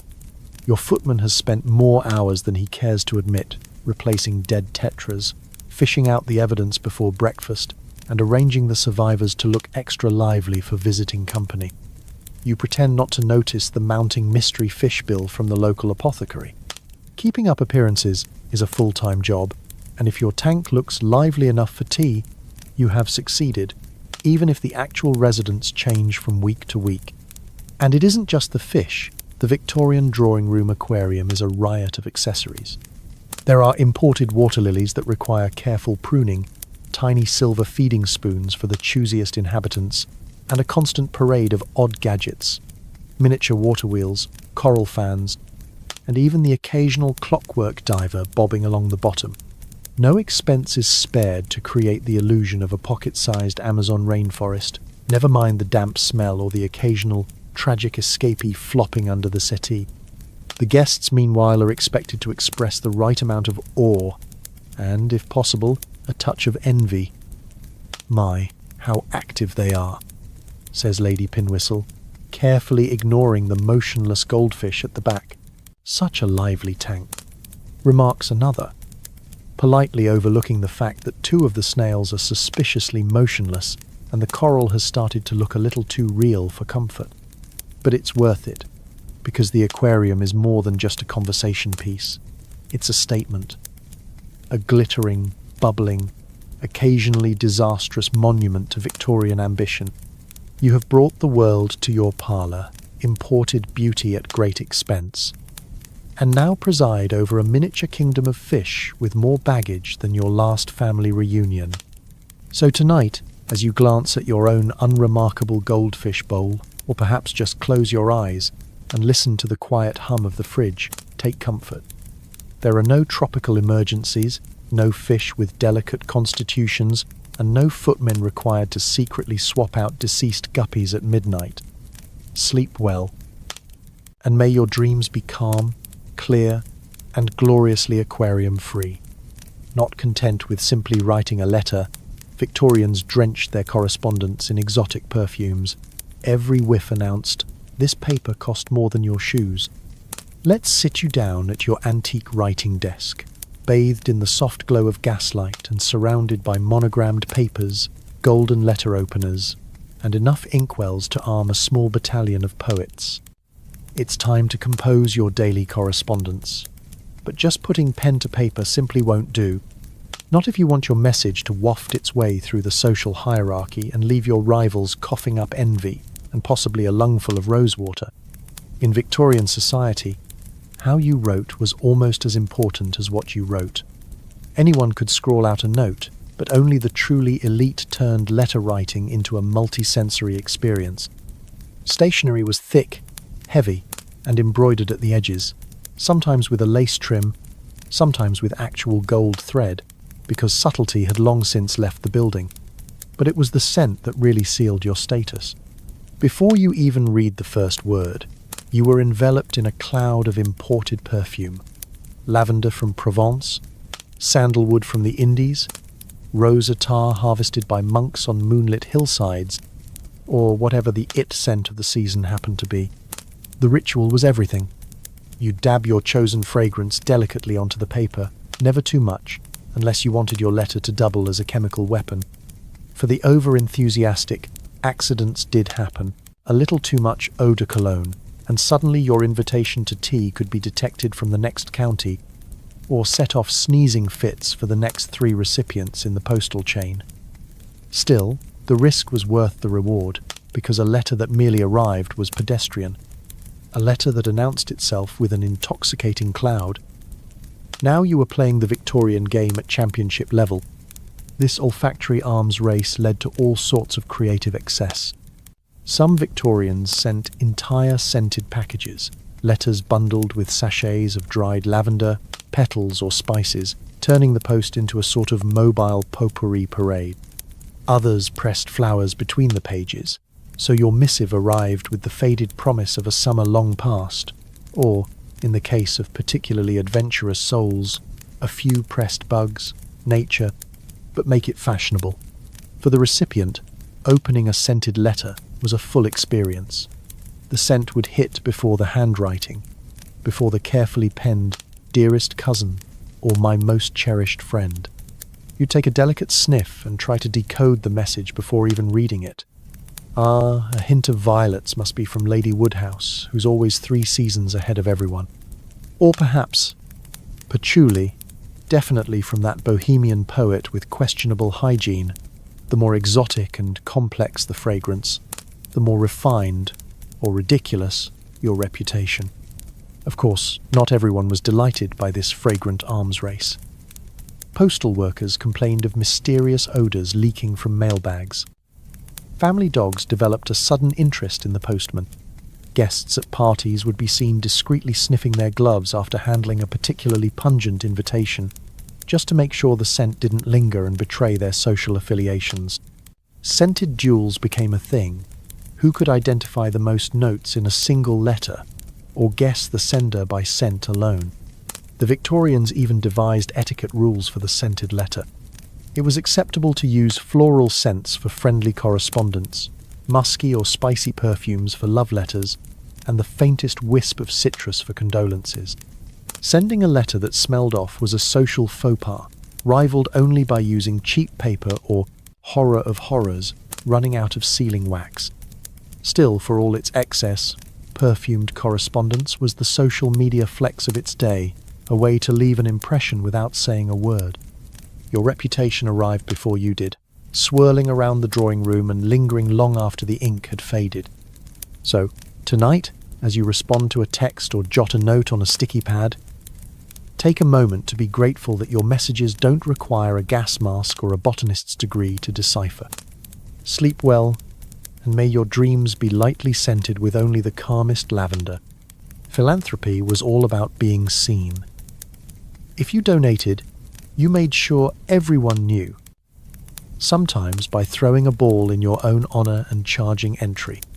Let's step into your bustling Victorian parlour, the air thick with the scent of polished mahogany, overbrewed tea, and just a hint of self-congratulation. It's time to give back, publicly, loudly, and preferably while wearing a sash. True Victorian charitable giving wasn't so much about making a difference as it was about making a scene. Because if a good deed falls in a forest and nobody's there to applaud, did it even really happen? You begin by scanning the society columns. Lady Ditherley just donated a carriage load of coal to the local orphanage, which means you need to outdo her. But how? With a subscription ball, of course. You send out invitations written in swirling gold ink, inviting every acquaintance, rival, and minor aristocrat within a 20-mile radius. The invitation specifies that proceeds will benefit the Widows and Indigent Greyhounds Fund, an entirely worthy cause, even if half your guests have never met a widow or an indigent greyhound. The night of the ball arrives, and your drawing room is transformed into a sparkling stage of magnanimity. A banner declaring charity begins at home, but looks better in a ballroom, hangs above the door. Guests arrive in their finest, clutching coin purses and scanning the crowd to make sure their own donations are sufficiently noted. The orchestra tunes up. The champagne flows. Every hand is ready to be shaken. Every name written carefully in the book of benefactors displayed on a pedestal for all to see. Throughout the evening, the giving becomes its own performance. You pause every dance set to announce who has pledged what. Lady Pottleby has generously donated 6 petticoats to the cause. Sir Reginald has promised a year's supply of goose grease for the infirm. Each round of applause grows more theatrical, especially as guests vie for the title of most compassionate in show. A discreet servant makes the rounds with a list, checking off donors like a benevolent tax collector. For those who couldn't attend, there's always the public subscription list in the local newspaper. Victorians loved reading about who gave what, and anonymous donation was the last refuge of those with nothing to prove, or, more likely, nothing to give.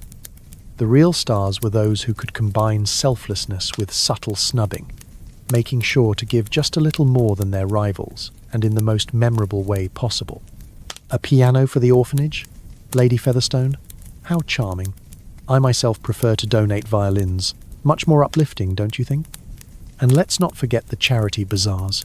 Tables groaned under the weight of homemade marmalades and frighteningly elaborate bonnets, all for sale at prices that suggested both generosity and a healthy sense of competition. There were even bidding wars. Imagine a duel over a jar of pickled walnuts, with each pound pledged echoing through the room like a round of musket fire. Nothing brings out the philanthropic spirit like the possibility of social victory and a basket of questionable preserves. Of course, the real point wasn't the money, or even the cause. It was the spectacle, the applause, the glow of being seen as both generous and fabulously well off. You left the event tired, slightly poorer, but glowing with the warm satisfaction that only comes from out-charitabling your enemies. And your portrait would soon join the wall of donors in some dimly lit hallway, forever gazing down at future generations, silently reminding them who really cared. So tonight, as you drop your spare change into a jar or click a quiet online donation, remember, charity is at its best when it's genuine, not just grand. No sash required. Sleep well, and may your dreams be free of fundraising galas and competitive jam auctions. If you didn't have at least 5 oil paintings of yourself glaring down from the stairwell, were you even trying? Bonus points for making the dog wear a tiny crown. Let's step into your grand Victorian hallway, where you, your ancestors, and at least 2 disgruntled terriers are immortalized in enough oil paint to waterproof a small ship. The family portrait wasn't just a tradition, it was an arms race, a show of lineage, and, above all, an excuse to display alarming amounts of velvet. The rule was simple. The more portraits, the more powerful the family. And the more sternly everyone scowled from the wall, the better. Smiling? That was for people with nothing to lose. Each painting is an event. You, the family patriarch or matriarch, would sit for hours, perched on a chair as stiff as your upper lip, dressed in your finest and most uncomfortable clothing. Lace so scratchy you'd lose circulation in your arms, brocade so heavy you'd need a pulley system to get out of it. At your feet, your dog, or, for true trendsetters, your stuffed badger in a cravat, would sit nobly, wearing a crown or a ruffled collar. This was how you said, "My family is both noble and capable of wrestling an uncooperative pug into formal wear." Of course, there was a subtle hierarchy to portrait placement. The biggest, most intimidating paintings went in the main stairwell or over the mantel, where guests could not miss them, no matter how hard they tried. The minor relatives, Great-Aunt Maud, Cousin Reginald with the suspicious moustache, were relegated to the upstairs landing, forced to glare at the wallpaper, and anyone unlucky enough to make a midnight trip to the loo. Victorian portraiture was about more than capturing a likeness. It was an exercise in myth-making. You'd ask the artist to add improvements, a slightly straighter nose, a grander chin, a bit more hair. That's not vanity, that's historical accuracy, at least in your book. Your children would be arranged like living cherubs, all curls and sullen glares, while your spouse would be painted with a look that says, "I've been sitting here for 6 hours, and I swear if you move that fern one more time." And then there were the pets. Because nothing says wealth and eccentricity like a portrait of your spaniel wearing a velvet sash, or your cat posing with a single rose. The Victorians loved a good animal portrait. Sometimes they'd sneak in a favourite parrot, or, if they were really trying to show off, a miniature donkey.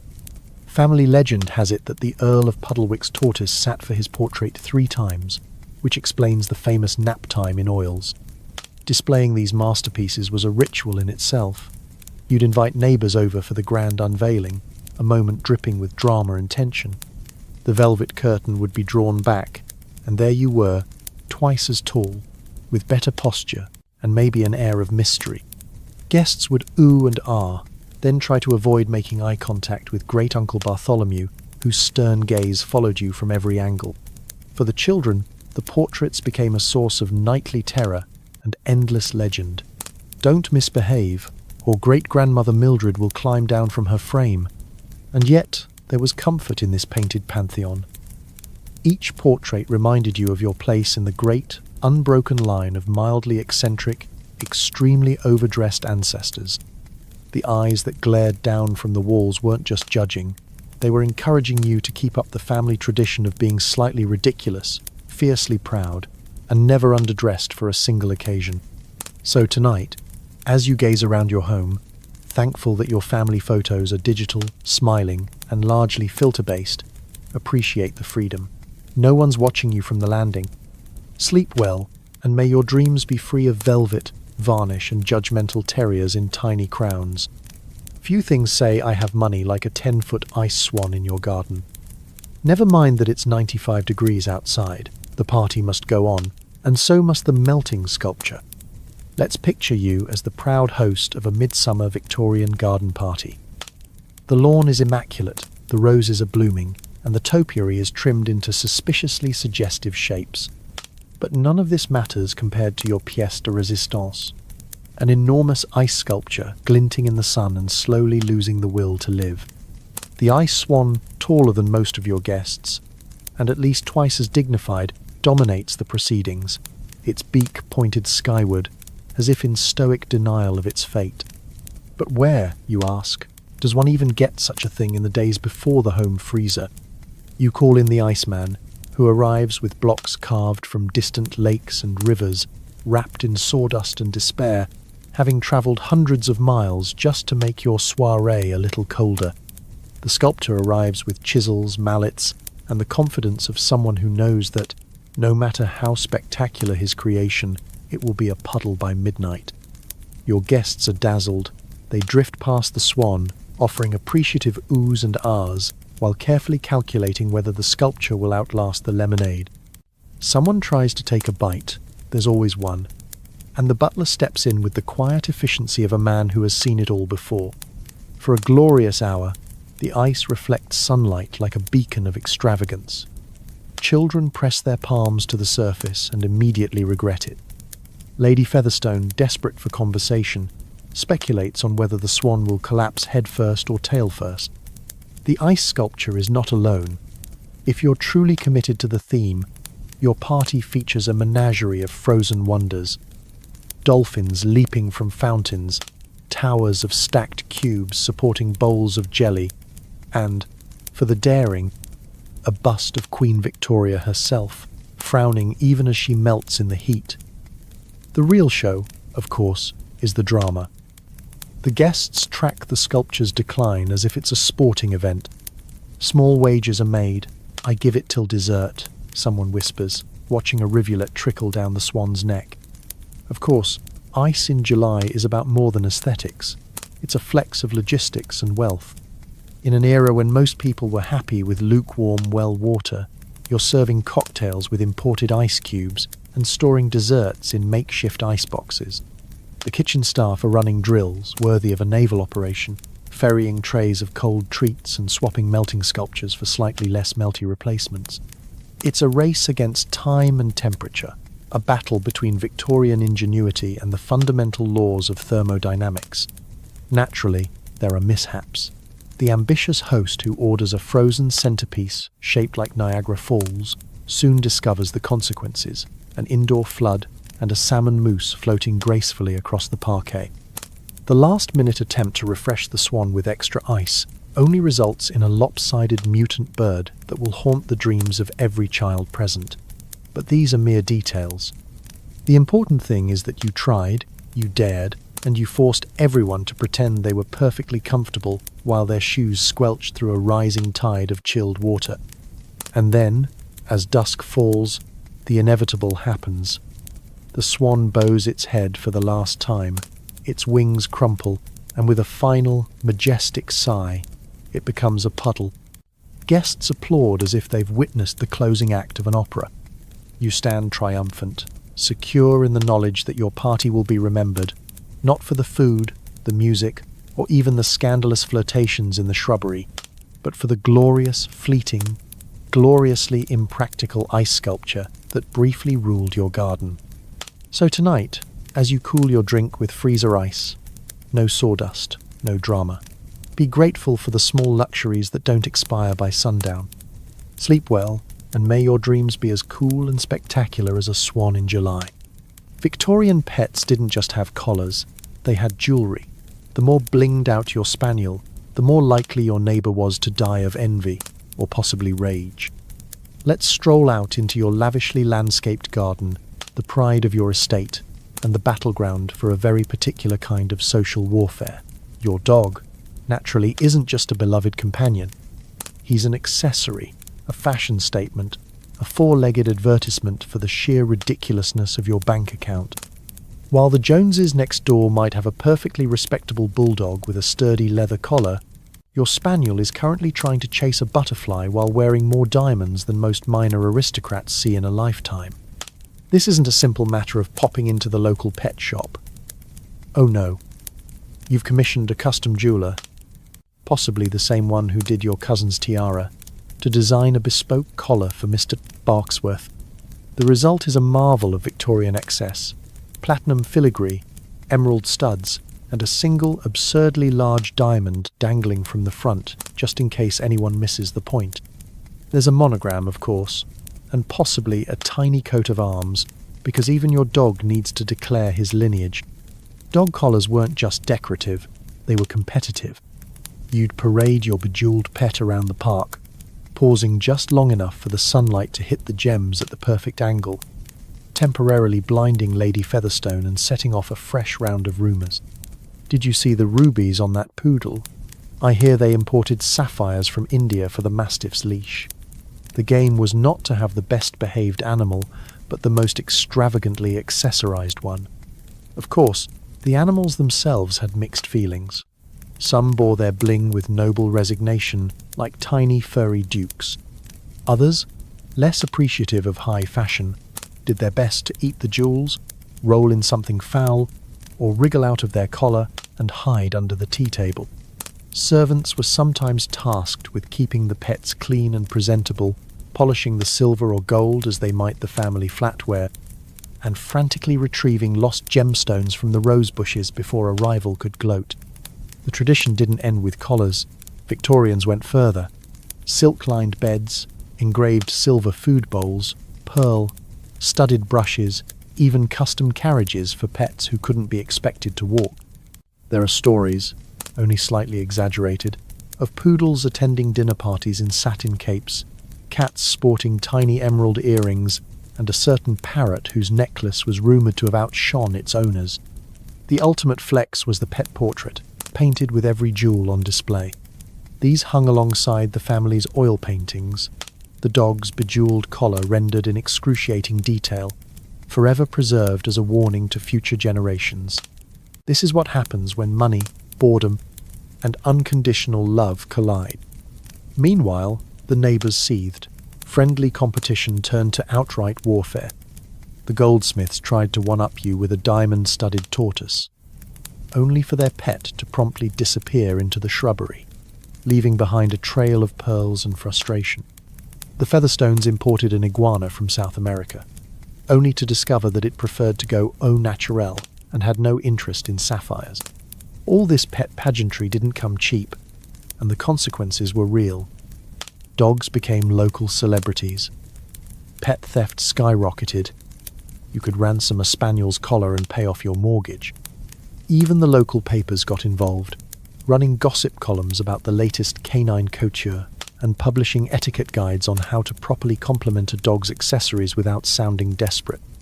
Yet beneath all the diamonds and dog drama, there was something very human at work.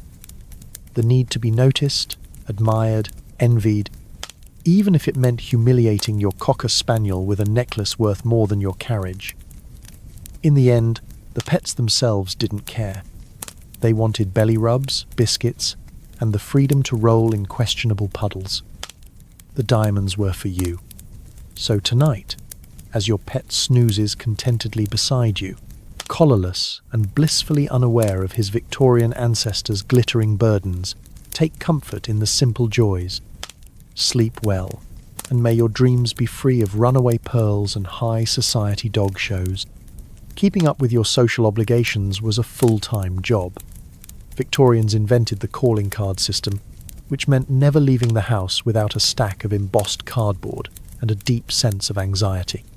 Let's drop you into your Victorian entryway, where a small table groans under the weight of elegant card trays and fresh bouquets, each competing for your attention like a bouquet of passive-aggressive reminders. In this world, status is measured in cardstock. Your pockets bulge with a small arsenal of personalized calling cards, each one more impressive than the last. Thicker than modern business cards, edged in gold, monogrammed with the family crest, and pressed with enough flourishes to give your local stationer a repetitive strain injury. The rules of the calling card game are Byzantine. You visit someone's house, never unannounced, never without gloves, and leave your card with the footman.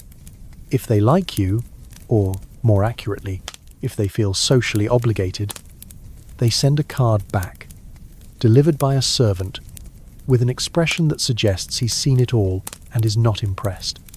There are entire etiquette manuals dedicated to the proper way to fold a corner, a subtle thank you for your hospitality or I visited but you weren't home, or when to leave a card in person versus by post. Social climbing has never been more stressful or more decorative. You and your rivals are locked in an endless dance of card leaving, card returning, and subtle shade. If Lady Chumley leaves her card in the main tray, she respects you. If it's shuffled to the second tier, you're being demoted. And if your card goes missing altogether, social annihilation. Your only recourse is to host a lavish tea, act unbothered, and secretly plot a comeback involving 36 cards and a strategically timed bouquet. There's an art to presenting your calling card too. Do you have them delivered in a silver case? Or does your butler carry them on a velvet cushion, bowing low as he presents the evidence of your impeccable connections? Some families commission tiny card cases inlaid with mother of pearl, just in case anyone forgets how much taste and disposable income you possess. There are even stories of families hiring artists to paint miniature portraits onto the cards, because nothing says, "Remember me," like your face peering up from a pile of cardboard. The pressure is relentless. Forget to return a card and you risk a scandal. Return one too quickly and you look desperate. If you arrive at someone's door and the card tray is empty, you immediately spiral into existential doubt. Are you too early, too late, or, horror of horrors, simply not invited? Servants sometimes play their own games, rearranging the cards just to see how many houseguests they can send into social crisis. And it isn't just about social calls. Births, deaths, engagements, illnesses, and every conceivable life event are announced via card. Some cards are edged in black for mourning. Others bear tiny illustrations of storks or wedding bells. There are calling cards for children, pets, and even the odd household parrot, who, rumour has it, was very selective about whom he acknowledged. By the end of the season, you've amassed a stack of cards thick enough to start a small bonfire. You sort through them, reminiscing about old friends, lost acquaintances, and the one guest who left a card perfumed so aggressively it still haunts the downstairs corridor.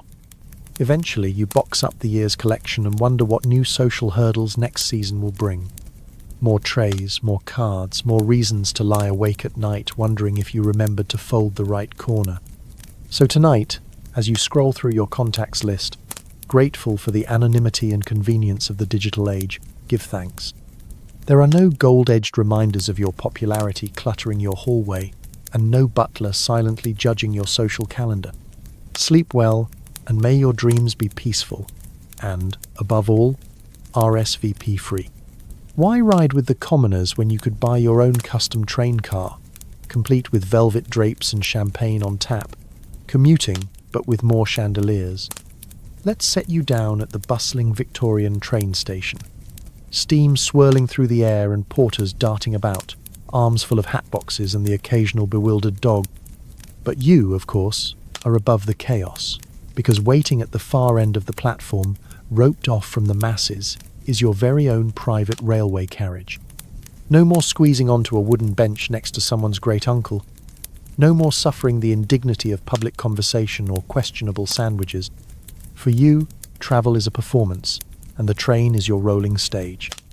Owning a private railway carriage was the ultimate status symbol, the 19th century equivalent of posting vacation photos from your personal jet. These weren't just carriages, they were palaces on wheels. Step inside, and you're greeted by plush carpets, silk-upholstered divans, and velvet drapes that somehow repel both dust and judgment. There's a writing desk for your perfumed correspondence, mahogany cabinetry for your secret whiskey stash, and, if you're truly extravagant, a fireplace with an actual crackling fire, or at least a convincing painted one for those unfortunate times when safety regulations rear their ugly heads.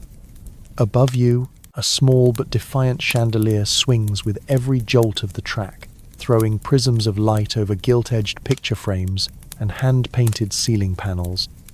You can relax on your fainting couch, nibbling on imported pastries while the scenery slips by. Should you need anything, tea, a foot rub, an anecdote about the decline of British cheese, simply ring the bell and your personal attendant will materialize, as if conjured by sheer privilege alone. The Victorians were not subtle about their travelling triumphs. Your carriage exterior is painted in your family colours, with a coat of arms and possibly even a motto: forward with ferocity, always on time except when not. Some, especially competitive commuters, commissioned custom horns, so the whole station knew who had arrived. The carriages were even equipped with observation platforms, allowing you to stand at the back and wave to envious onlookers as the train departed, your silk scarf fluttering in the soot-filled breeze. Of course, it wasn't all velvet and leisure. There was fierce rivalry on the rails. The Joneses might have a carriage with a full dining room. You'd counter with a built-in piano and a wine cellar. Rumour had it Lord Piddlewick's carriage had a secret compartment just for his dog's wardrobe, while Lady Featherstone's included a bathtub that sloshed dramatically with every turn, guaranteeing both excitement and occasional dampness. The logistics of keeping up with this mobile magnificence were, as you might guess, staggering. Everything had to be packed, unpacked, dusted, and secured before every journey. Servants often travelled in their own, less luxurious cars, ready to leap into action should a tassel droop or a teacup rattle out of place. The railway companies, always eager to profit, offered bespoke services, your own siding, special timetables, and the occasional halt at a private station, so you never had to mingle with the great unwashed. And what did you actually do while gliding through the countryside in your rolling salon? Host tea parties, of course. Invite the occasional writer for a rolling salon discussion, or simply enjoy a glass of champagne while staring moodily out the window, pondering your next decorative excess. Every arrival was a minor event. Guests stepping off into the world as if descending from Olympus, luggage gleaming, hat boxes stacked, and staff ready for the next adventure. So tonight, as you curl up in your ordinary bed, the world blessedly still and free of soot, to be grateful your commute doesn't require packing a chandelier or explaining to your neighbour why your cocker spaniel needs his own closet. Sleep well, and may your dreams be filled with velvet, adventure, and travel. No ticket required. Nothing put you in the social stratosphere faster than a glass palace for your ferns. Victorian conservatories got bigger, crazier, and hotter until you needed a second mortgage just to water the begonias. Let's step through the gilded doors of your country estate and into your greatest source of pride, and possibly bankruptcy, the conservatory. Forget sitting rooms and parlours, this is the era of the greenhouse arms race. You, of course, refuse to be left behind. Where lesser mortals content themselves with a windowsill geranium, you demand a soaring cathedral of glass and wrought iron, bursting with tropical foliage and the scent of hot humidity and quiet. Desperate financial regret. Owning a conservatory wasn't just about growing plants, it was about cultivating envy. The more glass, the better. Curved panes and stained glass ceilings, imported Italian marble pathways winding through groves of orchids, palms, and banana trees. Each plant carefully chosen not for beauty, but for how many guests could be made to gasp, faint, or at least wonder if you'd invented your own microclimate. Water features burbled in the corners, and somewhere, a single decorative frog sang mournfully to the ceiling fan. The competition was vicious. If Lord Willoughby's palm tree reached the roof, you ordered one that scraped the weather vane. Lady Eversley built an indoor waterfall, so you demanded a flock of imported flamingos, who it turns out were less keen on the English climate and more keen on terrorizing the gardener. There were rumours of secret plant smuggling networks and rare bulbs traded under cover of darkness, all for the chance to unveil a new marvel at the annual garden party. The conservatory became the true heart of the home, a stage for teas, soirees, and awkward attempts at Victorian flirtation. You'd host poetry readings among the lilies, gossip behind the potted ferns, and stage impromptu concerts accompanied by the background hum of bees. Fashion dictated that you stroll the conservatory daily, trailing a silk dressing gown, perhaps with a glass of sherry in hand, pausing to dramatically inspect the latest blossom as if it were a diamond necklace. Of course, none of this was cheap. Keeping an acre of tropical jungle alive in the English countryside took an army of gardeners, an inventor's approach to heating, and a willingness to ignore both the electric bill and the damp, ominous sound of the roof contracting every time it rained. Some estates even hired plant valets whose job was to polish the leaves and mist the air with perfume before company arrived. And then there was the heat. Victorian conservatories were infamous for being either sweltering greenhouses or icy glass boxes, depending on the whims of the weather and the skill of your handyman. Guests would sometimes stagger from the steam, makeup sliding and cravats wilting, all for the privilege of seeing your night-blooming cereus flower for exactly 20 minutes once every 3 years. Despite the discomfort, the social cachet was unmatched. Having the biggest, rarest, or most unpredictable bloom guaranteed your name would echo through the parlours for weeks. Young ladies posed for portraits beneath monstrous leaves. Gentlemen compared the lengths of their vines. Even Queen Victoria herself was rumoured to have kept a running tally of who had the grandest hothouse, though her own gardener's moustache was said to wilt from the pressure. Of course, the true fate of most conservatories was slow, glorious decay. Glass cracked, plants took over, and the flamingos went on strike. But for a glorious moment, you stood atop the social pyramid, monarch of your own tropical jungle, lord of the indoor jungle catwalk. So tonight, as you tend your single houseplant and try to keep it alive with nothing more than hope and a splash of tap water, take comfort. Your ego doesn't depend on begonias, and your sleep is blissfully undisturbed by rogue flamingos. Dream easy, and may your ferns forever flourish, in moderation. Why let the musicians have all the fun? The Victorians decided their cutlery deserved a solo too. Elite hosts commissioned dinner plates that played tunes when spun or tapped, turning the act of serving roast beef into an accidental round of God Save the Queen. It's dinner and a show, with a side of "Please stop drumming on the porcelain, Geoffrey." Imagine the scene. You've arrived for dinner at the grandest house in town, breathless with anticipation, and already practicing your "oh, how original" face.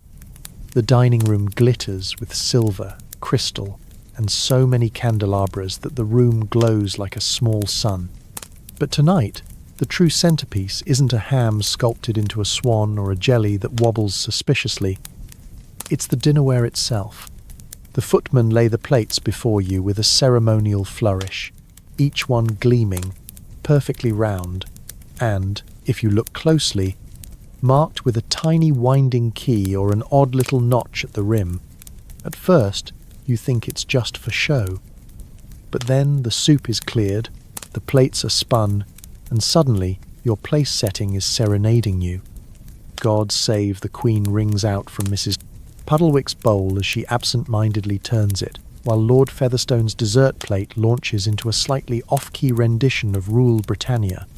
The room erupts in laughter, polite applause, and the distinct sound of someone's cutlery clattering to the floor in surprise. Victorian inventiveness knew no bounds. The musical plate craze swept through the elite like wildfire. The wealthier the host, the more elaborate the dinnerware. Some plates played classical tunes, others offered rustic folk songs, and a few particularly advanced sets could be tapped out in harmony if the guests worked together and had the patience of saints. The truly ambitious installed plates with more than one tune, so you could accidentally treat your neighbours to a medley if dinner conversation lagged. But, as with all things Victorian, and unnecessarily complicated, there were rules. Only the host was supposed to start the musical mayhem, usually with a dignified spin of the centerpiece platter. Guests followed suit, unless of course they wanted to risk social ruin, or worse, being compared to Geoffrey, the notorious cousin known for drumming out military marches during the soup course. Etiquette experts weighed in. Was it more polite to tap gently or spin boldly? How many verses before one risked showing off? Was it in poor taste to hum along? Not everyone was enchanted. The servants, who already had enough to do without rewinding plates between courses, eyed the musical dinnerware with a mixture of dread and barely concealed resentment. And for the hosts, there was always the risk that a key would jam, leaving Aunt Mildred with nothing but silence. Or worse, a plate that played Pop Goes the Weasel on a loop, much to everyone's mounting despair. Children, on the other hand, adored the spectacle. They'd sneak into the dining room before supper to test the plates, creating impromptu symphonies and driving the butler to distraction.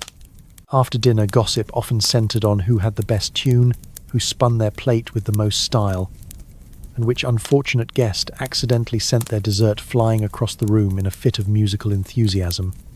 The musical dinner plate wasn't just a party trick, it was a statement.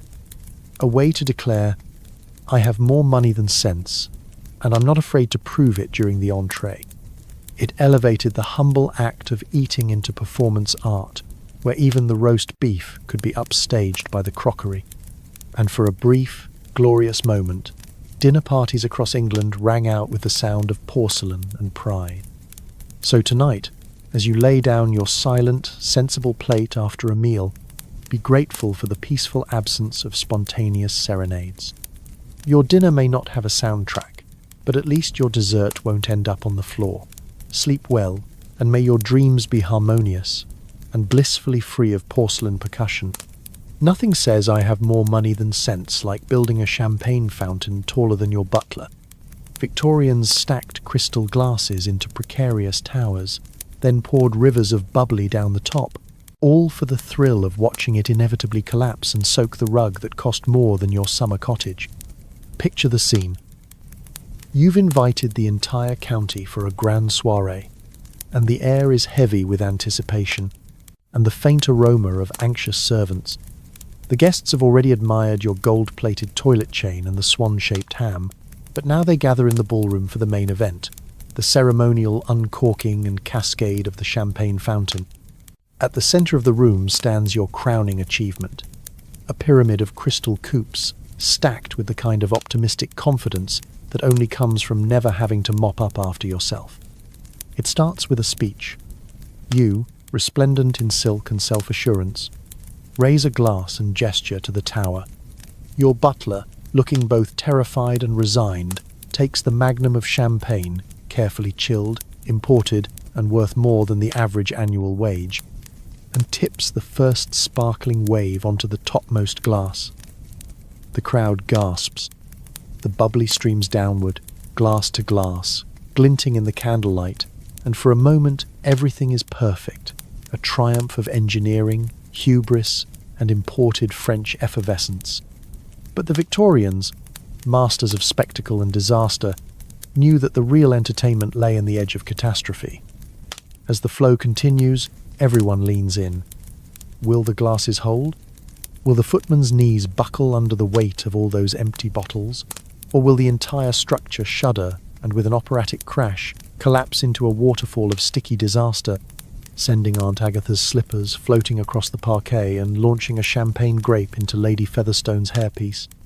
And when, inevitably, the bottom tier trembles and the whole edifice comes down, there is a collective gasp, a split second of horror, and then the delighted applause that only comes from having witnessed a truly first-class disaster that you don't have to clean up. The rug is ruined, the dog is drinking from a puddle of vintage Veuve, and someone is already plotting how to one-up you next season with a chocolate fondue tower. Spoiler, also doomed. It's easy to see why champagne fountains became the party trick of the elite. Not only did they require immense amounts of glassware and gallons of fizz, but they also proved you had the means and staff to handle the aftermath. A good host would have replacement rugs ready, extra shoes for drenched guests, and perhaps even a second, smaller fountain on standby in case the first one met its bubbly demise too early in the night. The best part? Nobody even liked the taste of the lower-tier glasses. By the time the champagne reached the bottom, it was warm, flat, and tasted faintly of anticipation and disappointment. But it didn't matter. It was all about the spectacle, the shimmering tower, the suspense, the glorious chaos. Stories of legendary fountains and legendary spills circulated for years, growing ever grander with each retelling.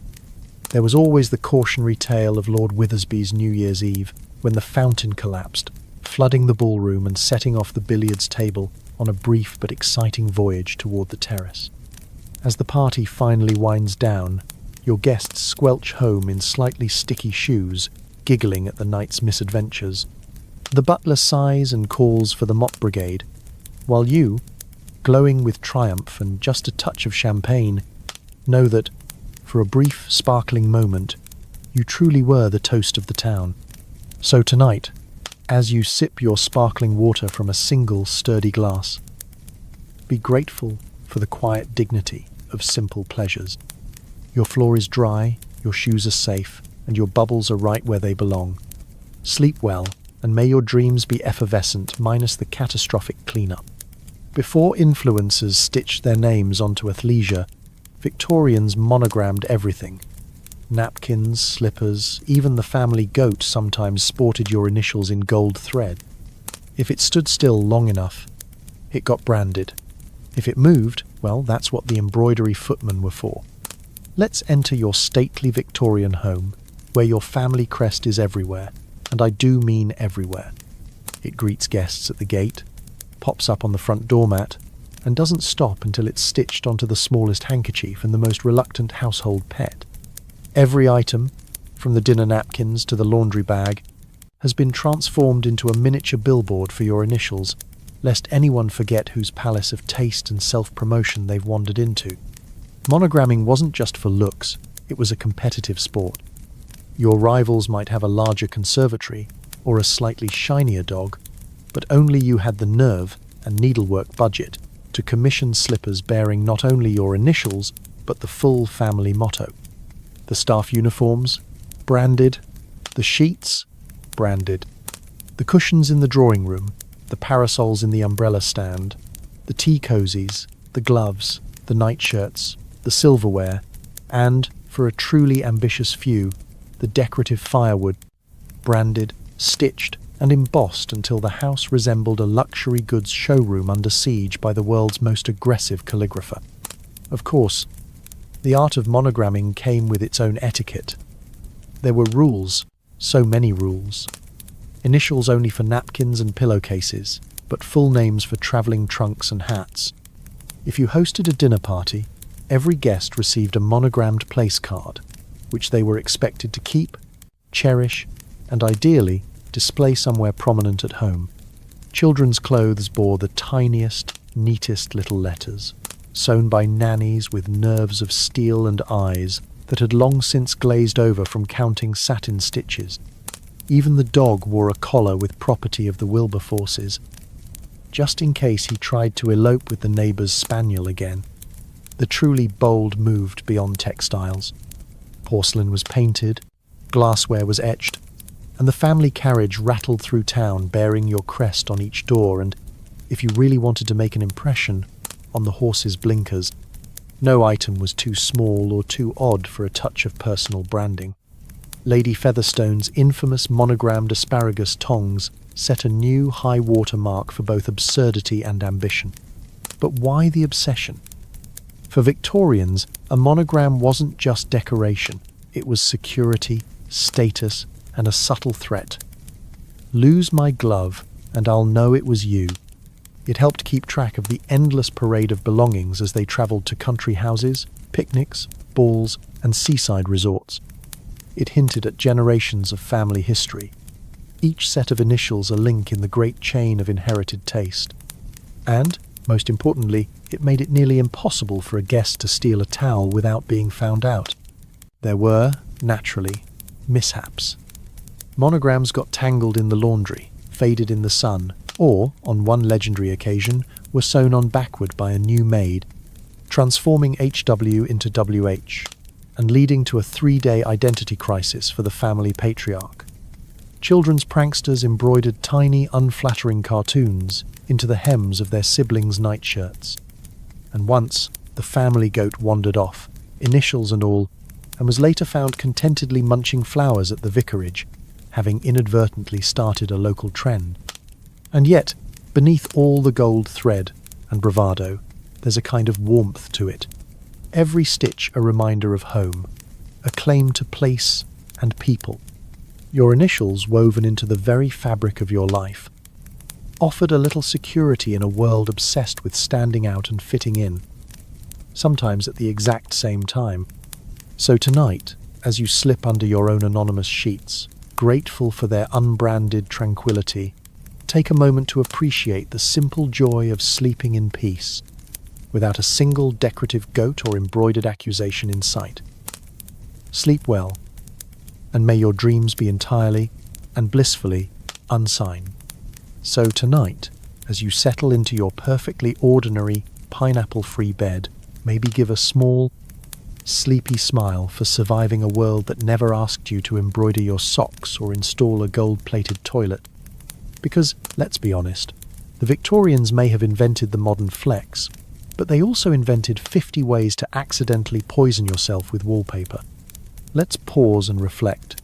You have made it through an entire day of high society chaos, dodging musical plates, tripping over taxidermied stoats, and nervously side-eyeing the family tortoise in his diamond collar. You survived dinner parties where the soup was blue, the footmen outnumbered the guests, and the only thing scarier than the bill was the social snubbing.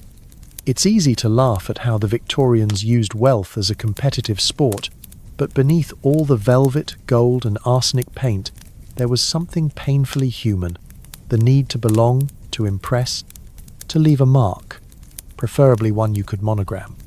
Maybe the real luxury is simply knowing your neighbours aren't judging you for owning only one peacock. So as you tuck yourself into bed tonight, wrapped in soft, modern blankets, maybe send a quiet thank you to your ancestors for getting you here with all your toes, 0 garden hermits, and a complete lack of footmen lurking in the hallway. Because history may be absurd, sometimes deadly, and always a little bit petty, but it's also proof that people are stubborn, hopeful, and incredibly creative when it comes to finding new ways to keep up with the Joneses. Wishing you a peaceful night, free of competitive tea parties and glow-in-the-dark jelly. Sleep well.